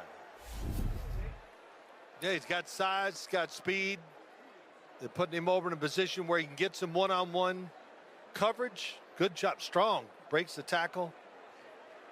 And sometimes something can just happen internally when you go from sophomore to upperclassman. You've been around for a while. Right. Maturity level grows up. You feel like you belong a little more, and they would love a big season from him.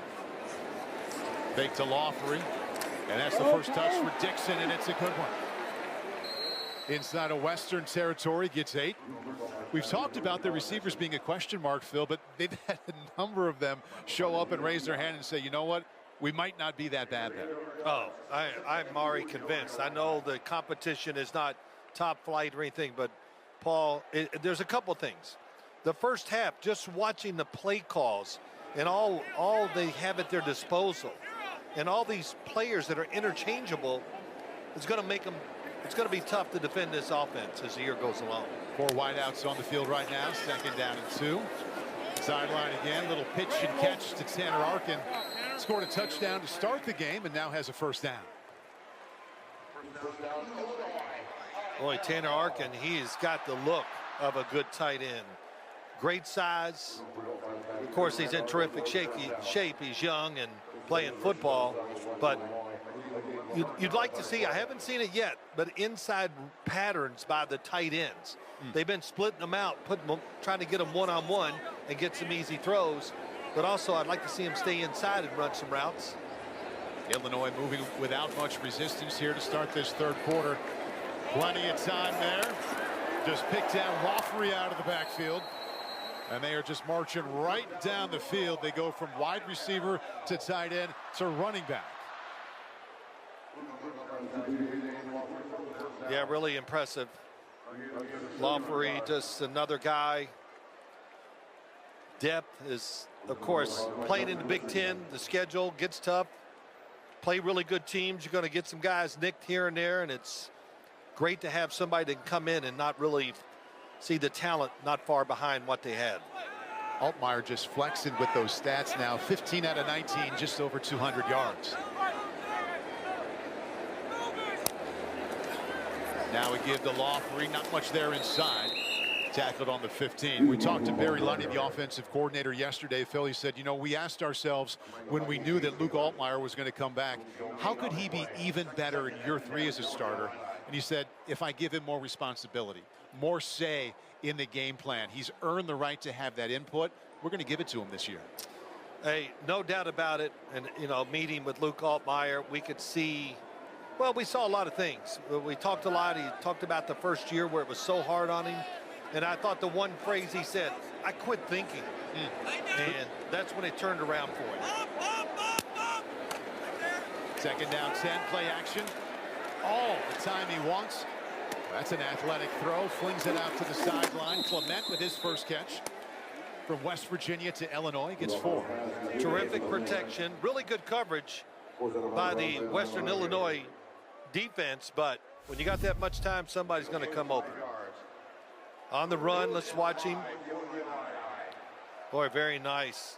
Dipped his arm a little, went side, makes the throw.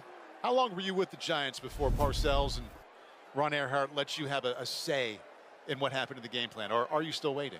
Well, no, it wasn't that bad. No, you know, believe it or not, quite early. Like really probably in 1984 for the rest of my career. They wanted to know my opinion, which was really cool. Altmaier tried to jam that one in there. A lot of velocity. And his roommate, the tight end, Cole Rusk, couldn't hang on. You know, Paul, and you know, you played quarterback.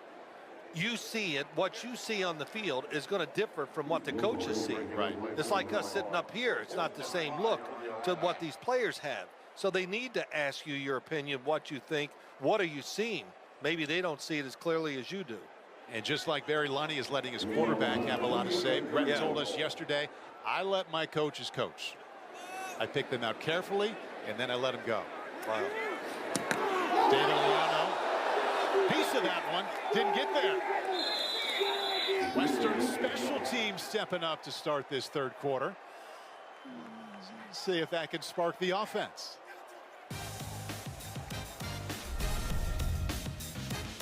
The Leathernecks knock that one down, and the score remains 31-0. We'll see them on offense after the break.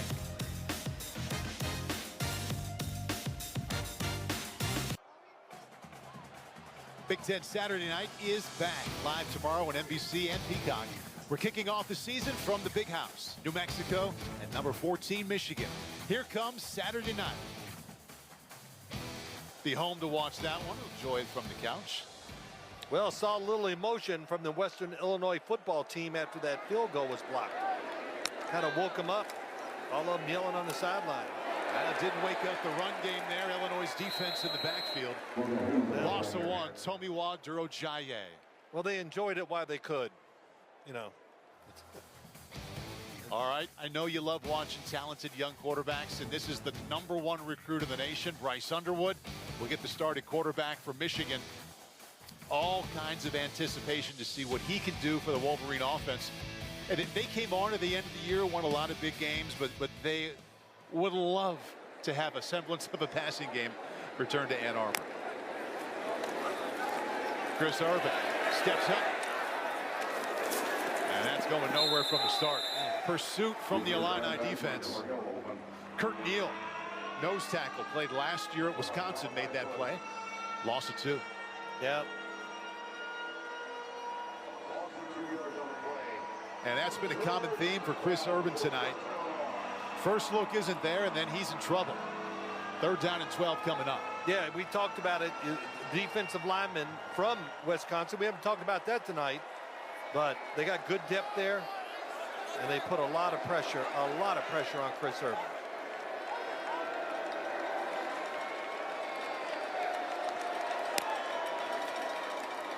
3rd and 12, try the ground game. Boy, those are 3 plays they would like to forget. Durochaye once again steps up and makes a play. Injured Leatherneck is down in the middle of the field on the 18-yard line. Now, I say this with respect, but that last play was just a give-up play. It's like, what are we going? We can't protect. I don't want my quarterback to get hurt. They know we're going to throw the ball, so they run it to just get off the field and punt it.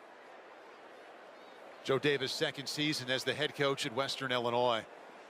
They had lost 27 consecutive games last year before they got on a little bit of a roll. They won 4. Yeah. I feel pretty good about him being the head coach, just meeting him, seeing what they did and watched them on film, especially when they played in their conference against, teams equal talent to them. They did really well. And he's got a great plan, I think, for the football team, too. So they're going to, 2 years from now, they might be able to come in here and at least slug it out for a while against this Illini team. Well, we were driving over here today. The punt does get away. You said, boy, if they could just convert some 3rd downs early. Right. They missed their last 6. Hank Beatty's got some room over here to the wide side of the field. He'll get inside of Western territory. And then some. Hank Beatty. He got there. Oh.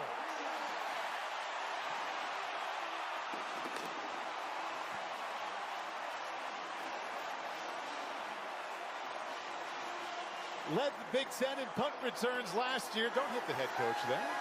With 14 yards per. 69 right there for the touch. That was awesome by the blockers. They truly set up a perfect wall where he just ran right behind it all the way, made a good move to get into the end zone, but the blocking was terrific and the run was pretty dang good itself. Hank Beatty, have yourself a nice 5 catches for 108 yards. Extra point is good. And the long punt return for the score. Let's just watch the return and see if we can see just what's going on here. Here it comes now. When he goes around, look at the wall. Everybody's got an angle to block. Oh, then he sets him up with a little inside move and down the sideline. Wow, what a return. What a great job by the special teams getting in position to block guys. Yeah, the punter, Luke Drogemuller, will not want to see that one in film on Monday or whenever they get together. It looks like he did just get it across, but he delivered a nice elbow there to the punter to pave the way to the end zone. Hank Beatty, all smiles. Yep, last year he only caught, I don't know how many, 20 passes last year. He was the #1 returning wide receiver. That gives you an idea of how much they lost, as the top returner had 20. Well, he's off to a great start tonight. Let's coach a little here. We got to find more ways to get him the ball. Okay, it is. You can see he has really got some special speed and a great feel for the game. A slot receiver, a master of the craft inside, and a lot of make you miss as a punt returner. Western will begin on the 25-yard line. And let's see how many of the starters come back at now for Illinois, up 38-0. And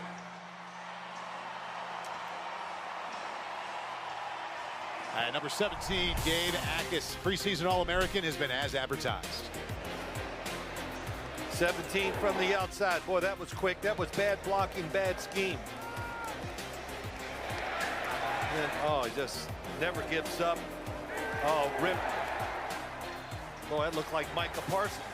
Give a rip move, lower the shoulders, go around, get the sack. Take a look and see if he is out there. He might be getting a rest now for the rest of the night. Try for the quick slant, incomplete to bring up 2nd down 10. Miles Scott, some starters are out there. Starting free safety made that play. I remember watching Illinois with their huge win right here in Champaign last year against Michigan, and Jacas continued to show up. I said, man, who is this guy? Went back, and he had 13 tackles against the Wolverines. Wow. 2.5 tackles for loss. So he's expected to do it against this level of competition. but he's also done it against their best opponents. And I think it is well-deserved rest now for the rest of the night. Chris Irvin needs to get something going. 9 out of 18. Little gap inside there across the 30. Markel Holman was averaging 1 yard per carry before that. Well, I know they're down 38-0, but here's a situation that we kind of talked about. It's third down. It's in your favor. It's less than 5.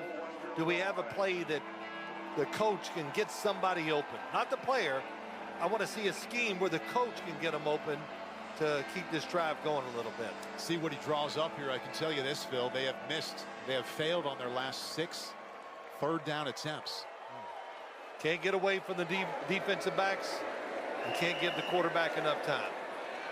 A couple of flags come out. And this MAC crew led by Andrew Special has been busy tonight. False start. Offense. Number 67. 5-yard penalty. Third down. Okay. Come up with another call, Coach. For a little longer this time. Finally got the situation you want. 3rd and under 5.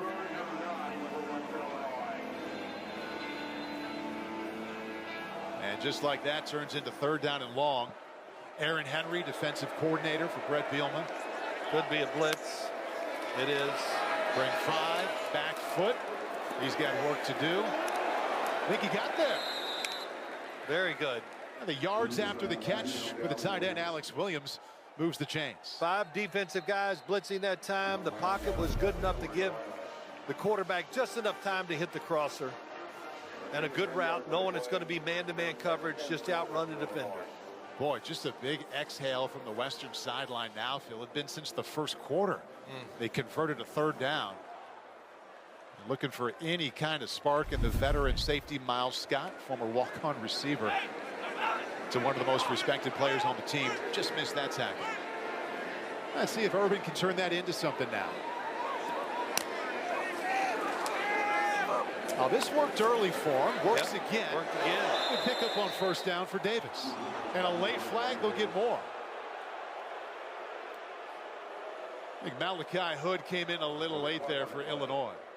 You can tell, Paul, when you see these little screens, these bubble screens, whatever they're doing, it works, and they get in good position for the blocks because. Play, personal foul, late hit out of bounds. Defense, number 45. 15-yard penalty from the end of the run. Automatic. 1st down. Pretty close. Those are plays, though, that we just watched there. Those are plays that they run a lot of during the regular season. So they're having a carry over here. Receivers are doing a good job blocking on the outside. You've been in games like this every now and then, Phil. You kind of forget about the scoreboard and just want some momentum to get back on the bus and head back home. You're absolutely right. And Western can piece something together here. A little bit of room off the left side. Picked up a couple on 1st down. Markel Holman has been their go-to back. They had negative rushing yards at halftime. Hood stepped back in and made that tackle.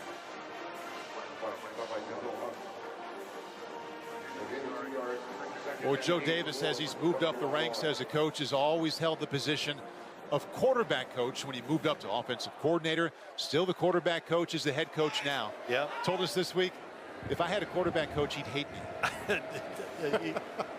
I understood it, and he was right. Watch it. Look out. They're lucky to save the sack there. And that's Matthew Bailey, the safety, who sometimes doubles as a linebacker. Their top tackler last year was in on him right away. Yeah, he comes from the outside and really just good timing from the left. And there's nobody there the blocking because of the formation of the defense. To feel the little bit of success they've had passing has been to the sideline. Let's see if they can get something going between the hashes. Unblocked was Bailey right there. Trio of wideouts to his left on 3rd and 8. Man coverage, blitz. And that's another 1st down. Wow, really good job.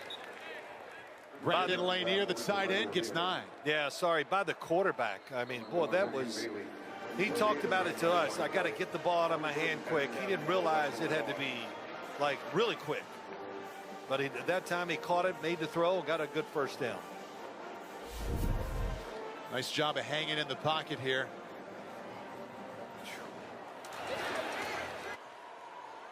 Couple of third down pickups here on this drive. Right back to it. Ball drops on the 25-yard line by Lanier that time to bring up second down 10.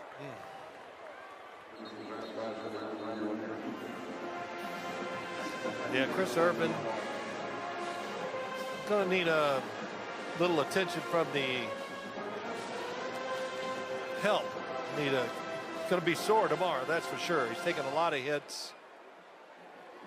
Been beat up quite a bit from the start here by Aaron Henry's group.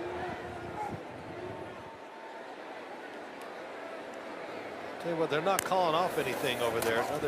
Another blitz. Steps up, just got away, and picks up the first on his own. Wow. First time we've really seen that speed, and that was well done. Yeah, he talked about that to us. He wants to run. Thinks he goes, I'm a pretty good runner. I believe you. Yeah, he moves around. He's moved around well. Hard to move around whenever these defensive players are all around you. But the Illinois defense is just continuing to give them lots of looks and blitzes. Trio of first downs on this drive. Reason for celebration for the Western side. Yeah, look at this. Here they all come again. Steps up, and that time he won't escape. Sacked at the 27 for a loss of 5.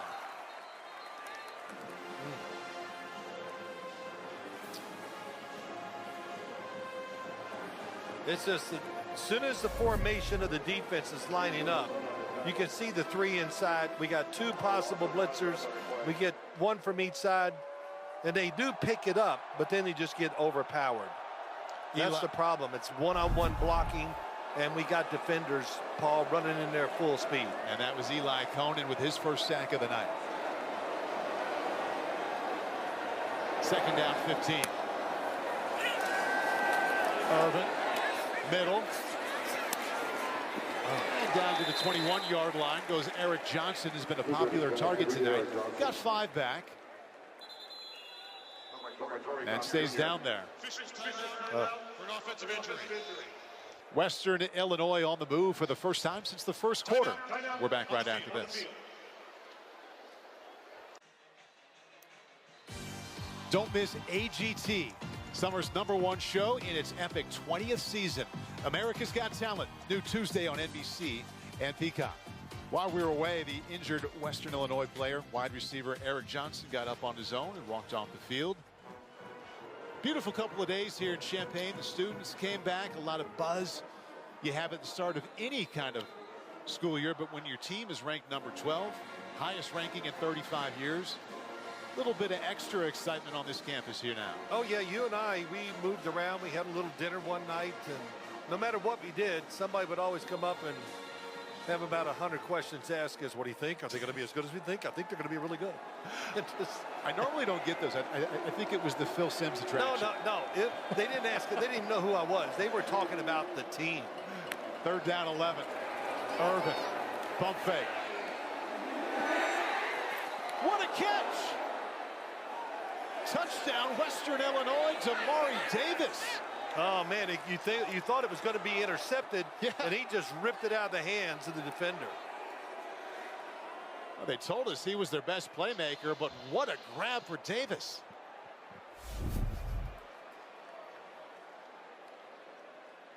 Patterson, oh, what a job. Jumps up, got it. It's good. It's good. Touchdown. Right over the top of Caleb Patterson. Strong hands, secured it. Chris Urban didn't have much choice. He had to get rid of it. It's a completed pass for a touchdown. That play is under further review. Are they looking to see if he had control or where his knee was? Yeah, I would think so. But I've been wrong on every one tonight. That's why we have Terry McCauley. That's Terry, right. Terry, I feel good about this one. It's a touchdown. Well, Phil, there's no question it's a catch. We do need to look down the line when his knee goes down. But when the knee hit, yes, yeah, that's the worry. It appears you know, it has to be clear and obvious to reverse. And I tell you what, this last shot we just showed, it does look short on that one, Phil. It does. Yeah, because his knee's clearly behind the goal line. The ball's about the same level. So looks to me like this should be reversed. Should be reversed to short of the goal line and no touchdown. Hey, listen, the job you guys got, I watch a lot of football, especially, all the time on Sunday night. Man, it's every week. Either way, it's a heck of a grab by Damari Davis, their fastest receiver, showing off the hands there. Taking that one away from Caleb Patterson. Well, maybe. Here we go. After review, the pass was complete. However, the ball carrier was short of the goal line when he was down. The ball will be placed inside the 1-yard line. First and goal for Western Illinois. Okay, now the Leathernecks will get a look at their goal line package. Got to see the positive side here, Phil. Yes, I am. I mean, it's okay if we sit here and go, we want them to have some success. Oh, yeah. To, when they get on that bus for the ride home, that some guys can feel good about the effort and maybe even the quality of their play. Well, they can feel good about this drive. They converted 3 different third downs after going 1 for their previous 7. First and goal. Oh, they're going to get backed up now. Oh, my gosh.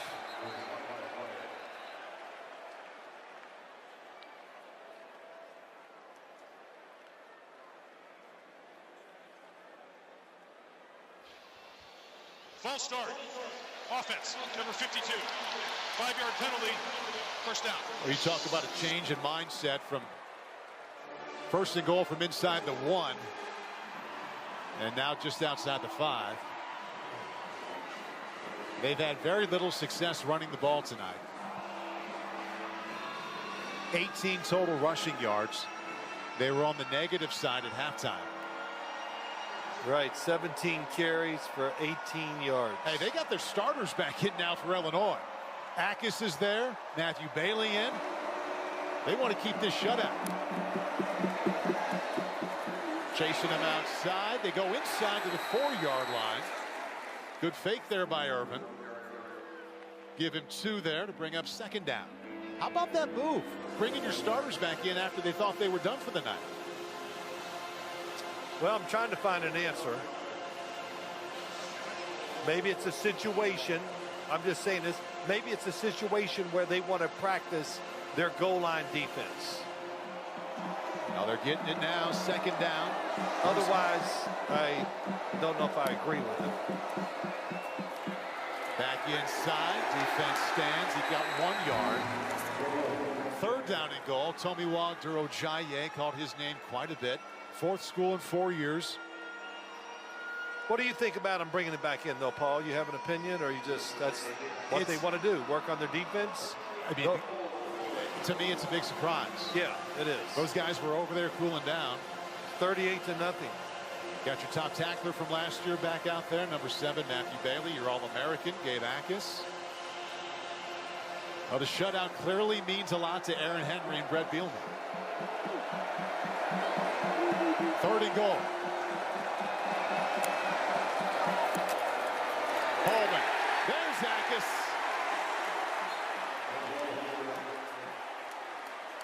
Unblocked off the side.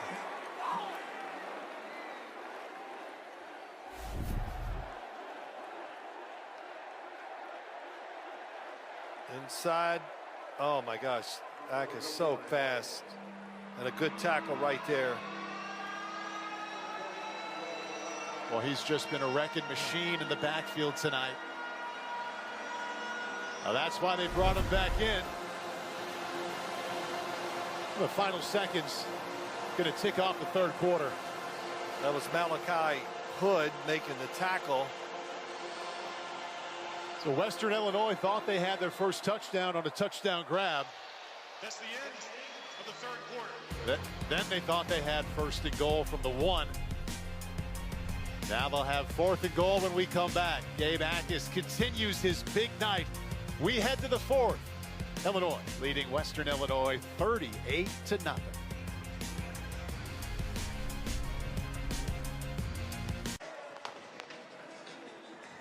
Western Illinois failed to score through 3 quarters. We start the 4th. They're down 38, but an excellent chance here. 4th and goal from just inside the 3, Phil.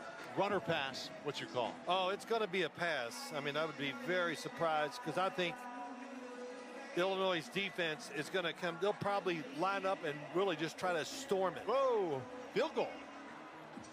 Oh, he's going to take this. Yep. He's going to get rid of that. Since they brought him in, Paul, yeah, they're kicking this field goal to make sure there's no shutout.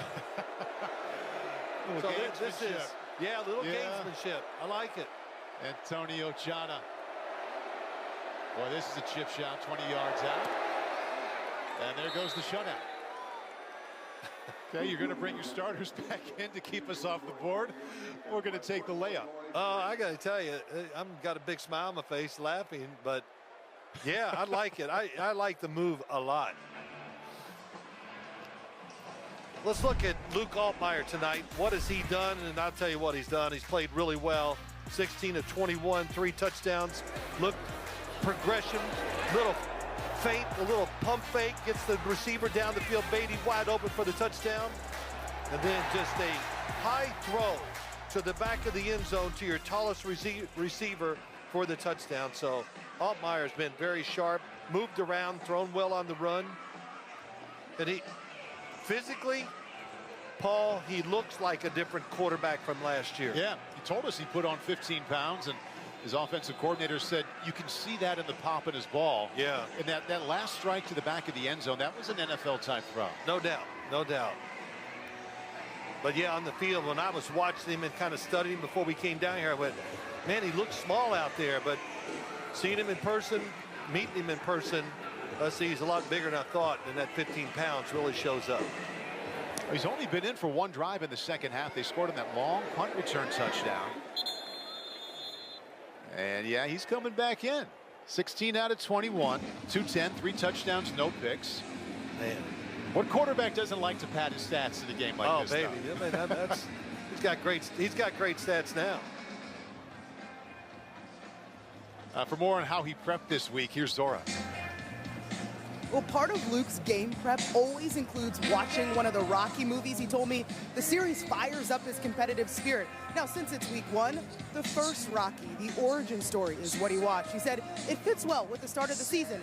He doesn't want to focus on last year's success. He wants to stay humble. Zora, he told us that during our meeting with him. I thought he was going to say he watches it maybe once or twice a season. He watches it every week. Picks out a Rocky to check out. All right, Caden Fagan redirects, gets the drive started in a good way, picks up 6. Paul, but he also said Rocky 1 is more normal. He was a normal guy and whatever, and built himself into this to be a boxing champion. That's what I like. I would have picked 1 too. I love Rocky 1. Can you bring it within yourself to like anything about Philadelphia after the Giant-Eagle rivalry, though? I mean, come on. It's over. It's over. It's all good. It was the roughest and toughest place to play football was in Philadelphia. Happy that part of it's over, I'm sure. Nice hole for Fagan off the right side, and he's not done. He gets both carries to start this drive, picks up 17. Yeah, we've talked about it, the running back situation. Do you feel good about it? I do. What do you think, what you've watched tonight? Because we talked about it a little in all of our meetings. I like the range of the running backs they have. And we've seen Fagan right here recently, the big back. He'll hammer it at you. Khalil Valentine has the quicks. Aiden Lawfrey, kind of that Chase Brown kind of back they had here, who's now starting for the Bengals. Right. I mean, Fagan, 6'3", 255. It's a lot of running back coming at you. It's a defensive end. And that's Bowick again, hit right away. Got a couple of touchdowns tonight, 7 right there. Ball State last year. And in line to be one of these wide receivers to get a lot of passes thrown his way this fall. Yeah, you know, we talked about that. Where the receivers line up determines a lot what they think about them. So to the right, it's play actions, whatever, if you're the wide receiver to the tight end. To the backside where there's nobody there, now you got more time, deeper routes, trying to get deep because they view you as the fastest receiver to get deep. Boy, one-on-one all by himself up there at the top of the... Probably would have liked to check. Gives to Fagan once again, who's been the feature on this drive. And gets another handful. They're just chipping away now with the running game. And there's an injured Illinois player on the 40. Officials timeout for an offensive injury. Looks to be Brandon Henderson, the guard. Back to Champaign after this. John Fanta checking in with the game break. Remember when Army went into Yankee Stadium unbeaten last year against Notre Dame on NBC? Not this year. Expect the unexpected. Tarleton State. We have our first FCS over FBS upset. The Texans provide chaos. Tarleton State with the victory there over Army. The FCS is struggling here tonight against Illinois, but not the same there against Army. Yeah, Army had that great year last year. Okay, Khalil Valentine, the tailback now. Fagan has been the featured back. He checked out. Valentine, look at him burst through that hole. Still on his feet. You can see why his offensive coordinator told us yesterday he is uber talented. 17 that time. You said it right. He bursted through the hole. And he makes it look so easy. Watch him just go across. As soon as he sees that first gap, man, shoots through it before the defense. And good blocking. The two defensive players could not get off their blocks to make the tackle. You got the top two running backs, Phil, from right here in Illinois, less than an hour away. Valentine from all the way in Arizona picked Illinois over Oregon and Utah. Right back to him, why not? Hit low and high, stopped at the 20-yard line. Picks up only one.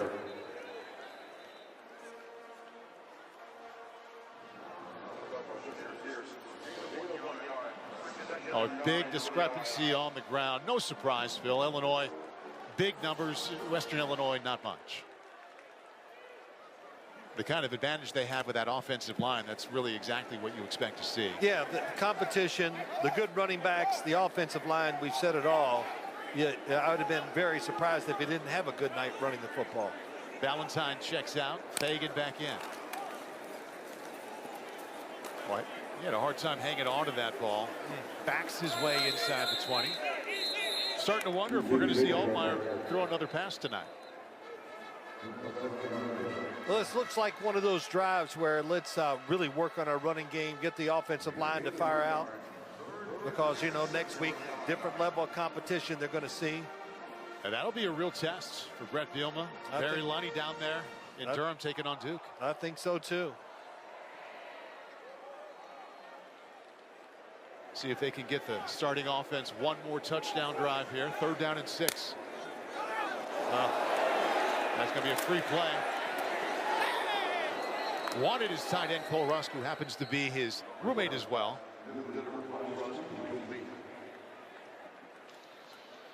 Offside. Defense, number 86.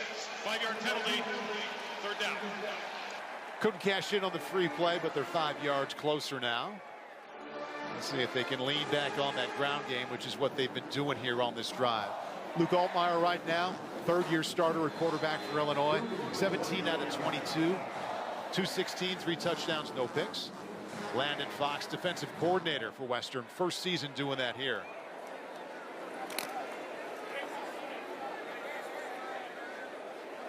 Illini right now 3 out of 7 converting 3rd down. Well, if they want to throw it, they got a severe one-on-one top of the string. Big time advantage there. But they go to Fagan inside. And Pyle drives his way for another first. It'll be 1st and goal.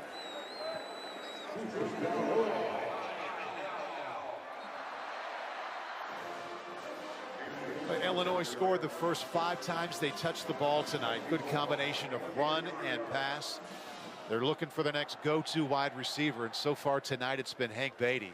5 catches for over 100 yards, and he also has a long punt return for a touchdown. Well, you know, now look at it. You know, LZ, just Bowick, just because they didn't get the opportunities, so the ball just, you know how it goes. Some nights the ball just goes to a certain receiver because of play calls and, of course, because of their talent also. 7 rushes on this drive. Fagan stood up there at the 7-yard line. Clock continues to tick. Time-consuming drive here for Illinois. That time they get 2.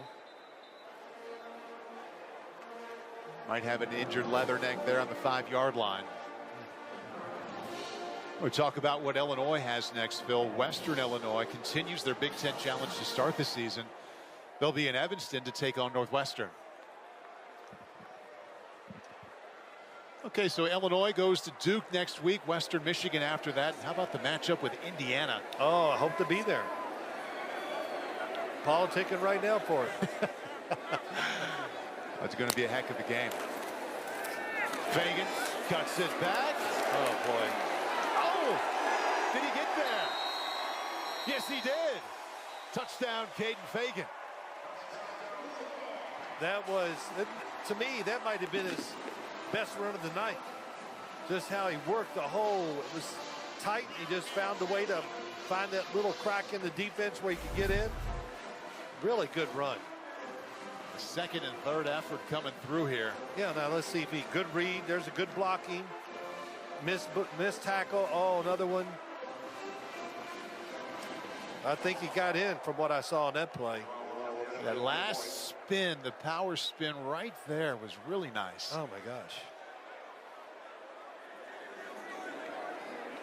Yeah, looks like a touchdown. You know, they're taking a look at it right now. I think they gave it to him. Touchdown. Well done, Caden Fagan. Well, maybe they need to see it again. Timeout, Western Illinois. Their first charge timeout in the second half. It'll be a 30-second timeout. Oh, let's see, 5. Did they have enough people, enough men on the field? Joe Davis upset about something. Yeah, there. he was. Been a long night for the Leathernecks. Well, it hadn't been a short night for us. Hey, I'm just telling everybody out there, and you came down here last week or whatever and did some work and all that. Yeah. And you said, you know, Phil, don't worry, the booth is not that high. And I walk into the stadium and I'm like, oh my gosh, looks like if somebody weighs 350 down there, he looks like he weighs 120 from up here. It's when you went down to the vet to play Reggie White, it would have felt better if someone said, Reggie White's not that big. He's not that good. He'll be fine. Yeah, I never knew anybody said he's not that good. Yeah, little ways up here. But it's good. No, it's good. I'm learning a lot up here. Can't wait for the next game. We wanted to test you. Yeah, you did. You tested me. 45-3, Illini. We've got a game break. Let's go to Boulder. Georgia Tech has responded, and they've taken a lead. Haynes King is a dual threat quarterback. He scores. Yellow Jackets up 7, heading into fourth. Hey, John, thank you. Phil, have you seen Haynes King play? Oh, yeah. I watched him probably 3 or 4, heck, maybe more last year. Yeah. To say he's tough is the biggest understatement ever. I mean, he is tough. He is a ball player. Playing quarterback, you know, he doesn't throw it that well because they run the ball. Right. Run it led by him a lot. Okay, Western will begin on the 25-yard line. 8:27 left here in Champaign, Illinois, in control. From the crew that brought you The Office comes a new comedy of underdogs with major issues. Stream The Paper September 4th, only on Peacock. Western Illinois back on offense. The first down line is brought with Dick Butkus there. One of the all-time greats. Got it done right here in Champaign. And the first down line is brought to you by T-Mobile. They got a field goal on their last drive. That's not the way to start this drive. Incompletion brings up 2nd down 10. And they continue to go with Chris Irvin. 2 years ago, the starter at Ventura College, just north of Los Angeles. 2nd year on campus with Western, and his 1st year as the starting quarterback. Yeah, it was a battle, I guess, the year before this one, where it was close. He lost the job, but he hung in there, and he goes through spring football practice fighting for the job with other quarterbacks, and finally they designate him just because knows the offense well, very accurate throwing, hard to judge him tonight with the pressure he's been under. Play action, and that's behind his intended receiver. Brings up 3rd down and 10. Wanted Eric Johnson from Illinois to Northwestern is the route they'll make. They almost beat out Nathan Lamb last year. They kept the competition alive going into fall camp. Right. Lamb went on to be in the top 10 of the nation in total offense. He's actually on the staff right now as a defensive GA, so they get to communicate quite a bit and help each other out just like they did last year. Need some help here on 3rd down and 10.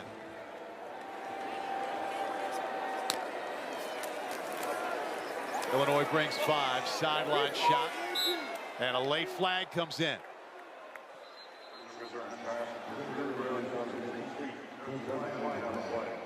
A backup corner Tyson Rooks, maybe a little too handsy there with the coverage.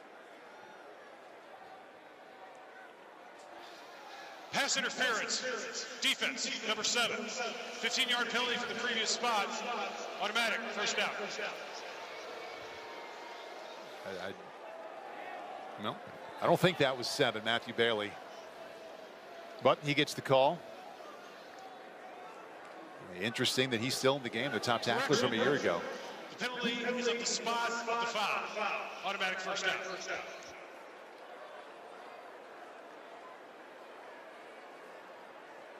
So Joe Davis continues this project that is getting Western Illinois back to being one of the respectable, and then the way he sees it, highly competitive FCS programs.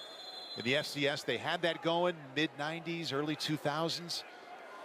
Falling on hard times and trying to make it back to that stature. They won 4 games last year. In trouble in the backfield is Irvin. Never had a chance there. Loss of 6. That was like the offensive line thought it was a different play and just decided not to block anybody. And I'm sure Chris Irvin's going, are you kidding me? How about a defensive end named Gentle Hunt? That's who got the play done there. 4 years at Florida A&M. 2nd year here at Illinois. Western came out wanting to operate with pace and slowing it down a bit, taking the time off the clock. Yeah, they're being smart.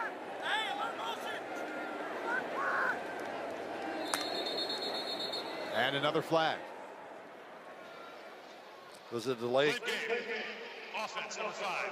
5-yard penalty, 2nd down. Well, they want to slow it down, but let's snap it before the clock runs out. Oh. It can happen at this point of the game. Yeah, you know, I want to go back to the head coach, Joe Davis, just for a second. When he was at Fordham, they had a quarterback there, and the numbers they put up were astronomical. And I just go, wow, is this quarterback that good? What is it? They throw it every down. And I watched it, and it was mostly the coach doing the work. Irvin, another sideline shot. Almost a connection. Ball knocked away at the last moment. Play made by Tanner Heckel. So I mentioned the 4 wins that he led into last year. Doesn't sound like a lot, but it's major progress considering that right there. The previous 5 seasons, they had 4 total wins. W's are going to be tough to start this year. Go from here to Northwestern before they really get going with the FCS. Yeah, when they get in the FCS, I think they're going to be fine. I think they'll go over the 4 wins. Certainly the expectation they have. Right up the middle. Princeton Williams did not get enough for a first. You know, you got to judge it on who you're going to play when you get into that. And their defense had some moments in the game, believe it or not, where they just got some good athletes who can run, tackle. And when they get playing competition just like them, they're gonna have a good year. I really believe that. Teaching moments here, character building kind of night. They'll punt it back to Illinois, and Hank Beatty is back. 69-yard return earlier in this half. Fair catch this time. Illinois offense back on the field. 6:22 left in this one. Up by 42.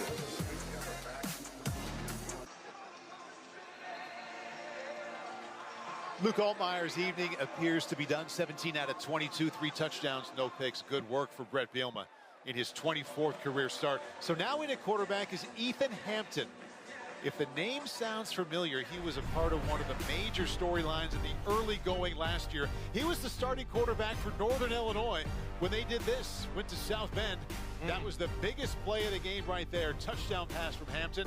And then he kept it on 4th and 2. Just got that first down. And that set up the field goal. And Northern Illinois goes to South Bend and comes out with the huge upset of Notre Dame. Biggest moment of his career at Northern, and now is the backup for Illinois. Hands off to Lawfrey, and that's how to get it started. Picks up a first down. But Ethan Hampton, 6'3", 230 senior from right here in the state of Illinois.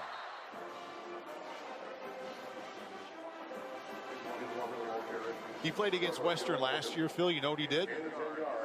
I'm listening. 5 touchdown passes and only 2 incompletions. Oh my gosh. So he likes who he looks out to see. There you go. Yeah. 18 out of 20, over 300, 5 TDs and 0 picks. Oh my gosh. Just what little bit I saw him tossing the football around in practice yesterday. He's a big kid. Looks like he throws it pretty well. He gives a Lawfrey. He might go. Oh, he's gone. Aiden Lawfrey will have his 2nd touchdown of the night.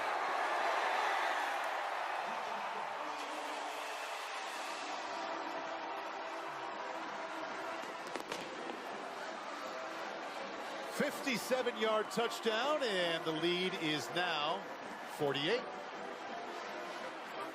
Well, I would think they feel good about this running game, even though it is against Western Illinois.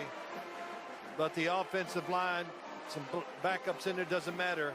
And once again, this man, he can let it go. Untouched. Doesn't happen very often. No, that'd be the easiest touchdown he scores all year for sure. 2nd long TD run for Lawfrey. And the lead is pushed to 49 points.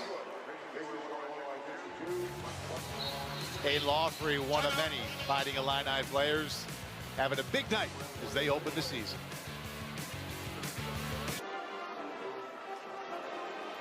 Aiden Lawfrey did pretty well at the end of last year. The last 2 games averaged 8.5 yards per carry, but look at what he's doing tonight. Over 10 yards per carry. Just had a long touchdown run, his 2nd of the night. And a reason to smile over there on the sideline for number 21. Oh, he's smiling. He should. Thinking about the ground game, Illinois 6.5 yards per carry, Phil, and Western less than a yard per toe.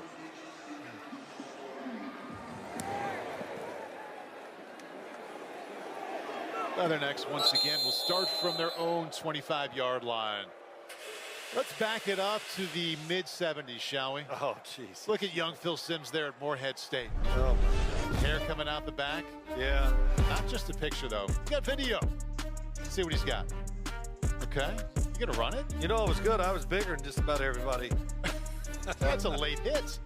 Oh, it was brutal. Yeah, but no, let's see. This is Western Kentucky. Yeah. Nice job. We tied on that day. I recognize that motion. I gotta tell you, no, that was different. I never had this motion ever when I went in the NFL, because you just slowly, come on, you're a quarterback. You change, you just keep working on your motion until one day you go, I like it the way it feels this way. You tweaked it, but that was still very Phil Simms-like. Okay, quarterback change here for Western Illinois. Tanner Zolnowski, redshirt freshman from the Twin Cities area, in for the first time tonight. Played very little last year. 2 out of 3 with 1 touchdown. He's been waiting patiently over there on the sideline. His first play is a run. I can't get over what y'all just showed, the throws. I'm just saying, It looked like it was back in like the 1950s, didn't it? It was unbelievable. Kind of grainy. The field was awful. I bet. Oh my gosh. Passing looked pretty good though. Hands off that time up to the 33. Instead of 5 minutes now, picks up 4. Hey, how cool is this? Their stadium in October on a Saturday would be. Listen, playing sports down there in the football career I had there, it's nothing but all I can say is it was really rough. We were not good. We didn't win games. Man, it was every fall. But the Giants took you in the first round. Yeah, I'm very grateful for that. Zelnowski keeps it for the second time. A little bit shy of a first down. But to change the subject, Morehead State, I'm expecting them to have a really good team this year. For real. Yeah? New coach down there, second year. Boy, he knows what he's doing. And he knows how to run an offense, too. Well, they're going to punt it away here on 4th and less than a yard. Love your story about when you were done at Morehead State, when Bill Walsh came to work you out. Same draft class as Joe Montana. Yeah, that's right. And they thought about taking Big Phil. Yeah, maybe they would have. But working out for Bill Walsh was hilarious. It was so cool. We talked about it. We played him so much as a pro.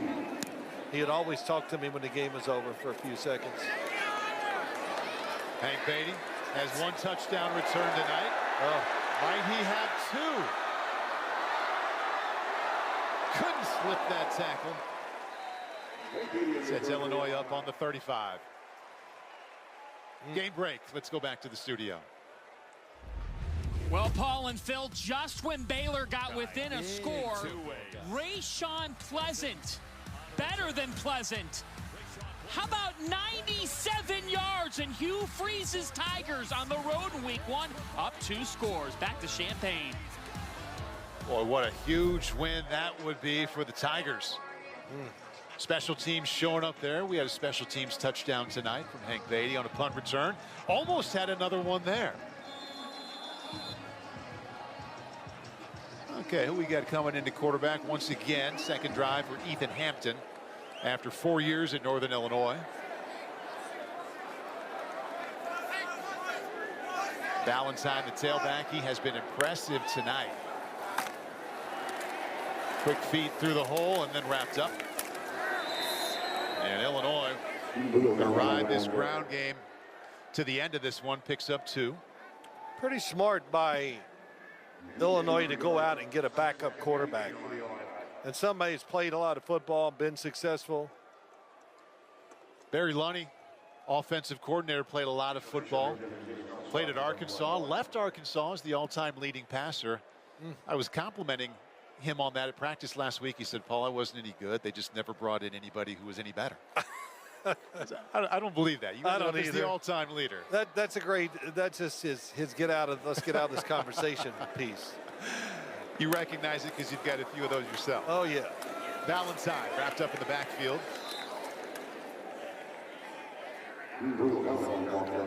Well, I don't think they have much choice. They got to keep somebody in there to run the football. This is the 2-minute timeout. All right, 2-minute timeout here in Champaign. We will step away as well. The end of this one, thankfully for Joe Davis, is just around the corner.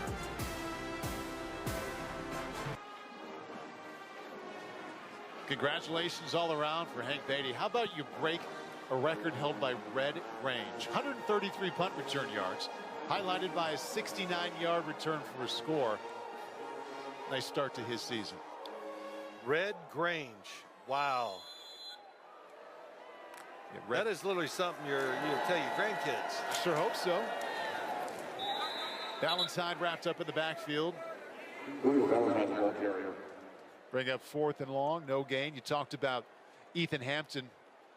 Wise to bring in a backup quarterback like him. Really serving 2 purposes. Number 1, to work with Luke Altmaier as a veteran who started himself. He can help him in the film room and all week.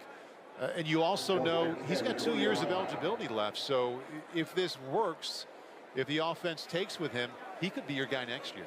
So just next year, or does he have 2 years after this year? 2 years including this year. This year, okay. Yeah. Well, yeah, if he shows them what they want to see, then I would be, oh man, that was nice. Yeah. A little fourth down completion between the hashes for 14. He's not coming in the game to hand it off. He wants to rock a few of these. That was a really good throw. Looks right, comes back to the left side. Compact motion right on target. That was Mario Sanders, the second, his first catch. Ethan graduated from Northern Illinois back in the winter in graduate school here in Illinois. Supporting Luke Altmaier and waiting for his chance to run this offense. Yep. All right, here we go. Yes. Take the knee and the game is over. The victory formation will have to do it one time, and that's it. Bret Bielema's squad never threatened tonight. Scored the first 5 times they had the ball. Good mix of the run and the pass. Big plays from the defense. And Bret Bielema's 5th season here at the University of Illinois gets started with a 49-point win. And Joe Davis is going to have to put the pieces back together because they got the Big Ten again next weekend on the road. Playing at Northwestern. Luke Altmaier was solid, 17 out of 22 for 3 touchdowns. And not the night Chris Irvin wanted. I would think Illinois, they got everything they wanted to see tonight. Might not have been perfect in their eyes, but the running backs, the wide receivers, the quarterback. Zora Stevenson on the field with the winning head coach, Bret Bielema. Coach, first win in the books. How'd this set the tone for the season ahead? You know, I like the way we came out. I thought we came out in the first half and established what we want to do, offense, defense. Had some really good things pop up in special teams, but enough things overall that just alarmed us. We got to make sure we're dotted up and buttoned up for next week. You all have a good bit of continuity, 16 returning starters. It's your quarterback's 3rd season here. Where did that advantage show up in this one? You know, I think they've been here, done it, right? But obviously you never really know until you hit the field and what they can do and what they can bring out here. So it was good to see that happen. Appreciate it, Coach. Thank you. Yeah, absolutely. Brett, Zora, thank you very much. Brett there with his 2 young daughters. How cool is that? That's great. Man. Zora Stevenson, and there's Brett's wife, Jen, celebrating as well. Zora, you can see right there, is waiting by with the winning quarterback, Luke Altmaier. Luke, 5 different players scoring tonight. What did you see from the depth? Yeah, super excited for them. Trying to figure it out as we go, but a lot of guys made plays. Got a whole lot of getting better to do, starting with me and our offensive unit, but it was fun to see those guys fly around, a lot of work being paid off, so excited to get better. We got to, so I'm really excited for it. You're now a staple here in Champaign, your 3rd season. Before the game, tailgates were giving out mullet haircuts. Did you know that? I did, yeah, it was my barber. So we're pretty close. We've gotten to be pretty close, but yeah, the NLL store and all these people, man, they've been so good to me, the community, and so, yeah, I can't wait to hear about it. So, yeah, it'd be pretty cool. A guy from Mississippi now making his way in the Midwest. How has this community embraced you? They've embraced me in the best way possible. You know, I came here as a shy kid, didn't know who I was as a person, and I've really molded and blossomed into who I am today. And that's because of all the hardship, but all the good people here in these stands, and just excited to play for them. You know, they're passionate, and I love playing on this turf and in this stadium for these people. They love us, and we love them. So, thank you, Luke. Thank you, appreciate it. Zora, Luke, thank you. They won't be on this turf next week. They'll be at Duke. Tough game against the Blue Devils coming up. Thanks for watching Big Ten Football Night on Peacock, presented by Liberty Mutual. Tomorrow, Big Ten Saturday Night is back. Don't miss New Mexico taking on number 14 Michigan live from the Big House. It starts at 7 p.m. Eastern on